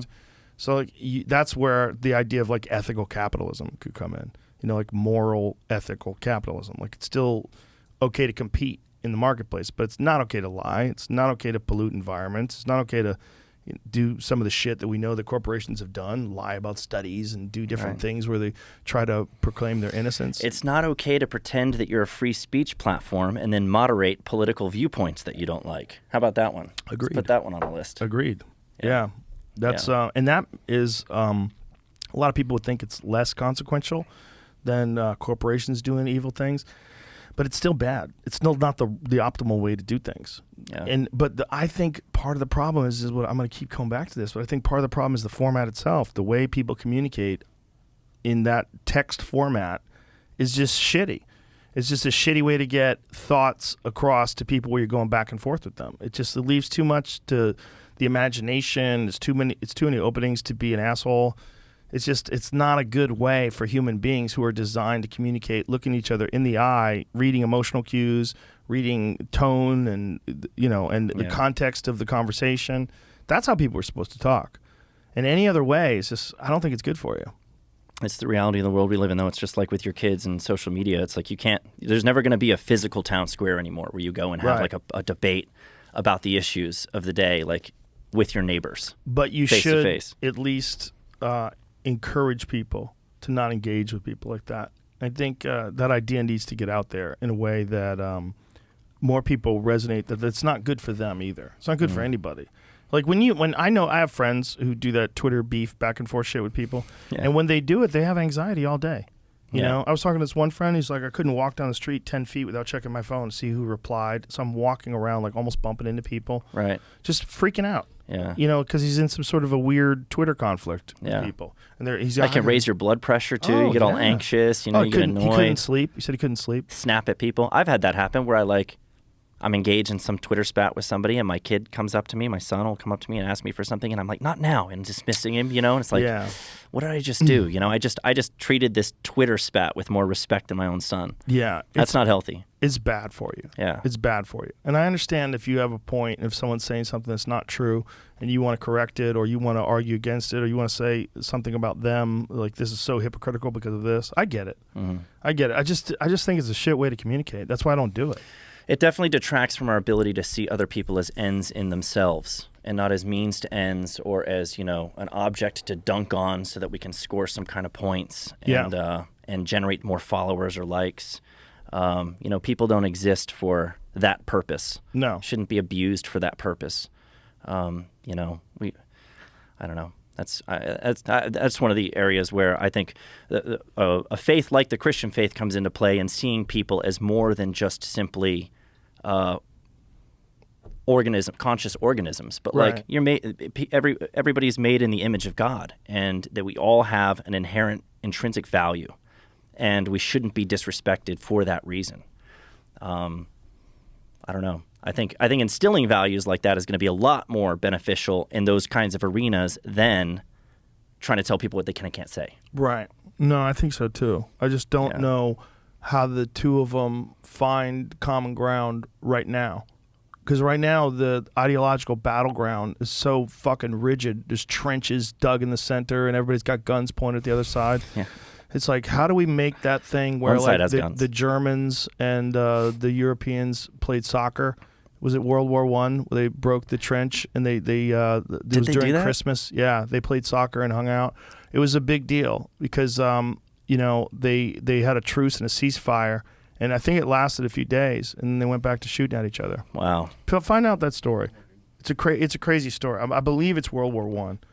That's kind of profound, honestly. Well, most people don't want to be engaged in a fucking gunfight with people they don't even know. Right. They're not even sure why they're doing this. And they're doing this because their leaders have told them to do it. Like, there's times where that's noble to do. Like, Nazi Germany's sweeping across Europe. Yes, 100%. I'm not opposed to that. But I'm saying most of those people did not want to be there. Most of those people did not want to shoot at some person they don't even know. And most of those people don't even agree with the thing they're being forced to enforce because they're fucking peasants. They're just some guy got pulled out of the fields and they put him in a uniform and gave him a rifle and they're sending him to the front line. That's the reality of war to those people. So when they got together and and hung out for a couple days. They became human. It must have been Yeah. so fucked when they started shooting at each other again. Yeah. See, did you find it yet? The first story I found was about like myths on it, so I was trying to make sure some stuff was real. But I think there's photographs of it. Yeah, it happened. It was just there's some stories that have been like Exaggerated. legendary. Yeah. So pull the story up though, because we got to end soon. Let's see what we got here. Soccer in the trenches, remembering the World War I Christmas truce. So it's real. So, German lieutenant in the First War, he disappeared forever in the Soviet Union. In the second, in 1999, his son Rudolf found his dad's diary in the attic. This is what Zemich Sr. recorded for Christmas Day, 1914. A couple of Britons brought a ball along from their trenches, and a lively game began. How fantastically wonderful and strange. The English officers experienced it like that too. That, thanks to soccer and Christmas, the feast of love, deadly enemies briefly came together as friends. It was one of several impromptu soccer matches played between British and German soldiers in no man's land that Christmas. For one day, and in some sectors of the line for several days, the enemies made a spontaneous peace. A century on, these games transfix Europeans.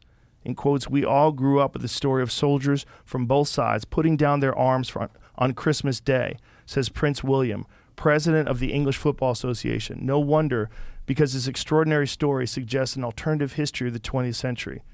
Many people, including some veterans of the war, have doubted that these games were ever played. The story seems too good to be true. Indeed, Jeff Dyer, in his 1994 book, The Missing of the Somme, dismisses it as myth. Some historians believe the truth is somewhere in between. Others contend that the impact of the games has been overstated as we witness the Premier League of FA and other organizations commemorate the moment. So it happened. It seems like it happened. And that is a good story. That is a good it's story. a horrible ending, but it's a good moment in a terrible story. Yeah. I mean, it's a great ending, I guess, in terms of the result of the war, but it's a horrible ending for those people that had to go back to shooting at each other when they realized they had common ground and they could just hang out together. So you think the liberals and the conservatives can have a day of peace and come together on Twitter and No. lay down their arms? I would hope they could do it individually, one-on-one in real life. Yeah, I'd like to see more of that. People would learn how to do that, but I think it's a learned skill. Yeah. I mean, I think if a lot of people have a conversation about something that they disagree with, even in real life, they're so used to communicating in this kind of shitty way that I think they would just engage in the standard and scream at each other. I mean, those Karen videos that you see, people yelling at each other about wearing a mask or yelling at each other about, you support Hitler, whatever it is. Like those crazy conflicts that people have in real life, that's not the way to do it either. It's just human beings are in this weird stage of information overexposure and social media and just an incredibly volatile world right now. I mean, there's so much uncertainty and there's so much anxiety that people have about international conflicts for the first time in a long time. People are genuinely worried about our relationships with China and Russia. It's scary shit. It is. And so people are just ramped up with anxiety already. And then, even if you get them together in public, they might scream at each other. But I think that if people could learn how to not do that, they could learn how to just communicate, I think we could get along a lot better and we could find common ground. I think that's what we all want. I don't think we're ever going to come to a time in this world where they're not conservative people and liberal people. I like what you said earlier about steel manning your opponent's position instead of straw manning, actually giving them the benefit of the doubt that maybe they're actually a rational thinking person who's considered the evidence or whatever, and has reached conclusions in good faith, and respect that. And even if it's different than what you believe, respect that and be willing to have a dialogue with them about it, without the assumption that they came by their views in bad faith or that they're stupid. Right. They're ignorant. They haven't, they just haven't done enough research and just belittle them. You're never going to get anywhere with that, with anybody. Agreed.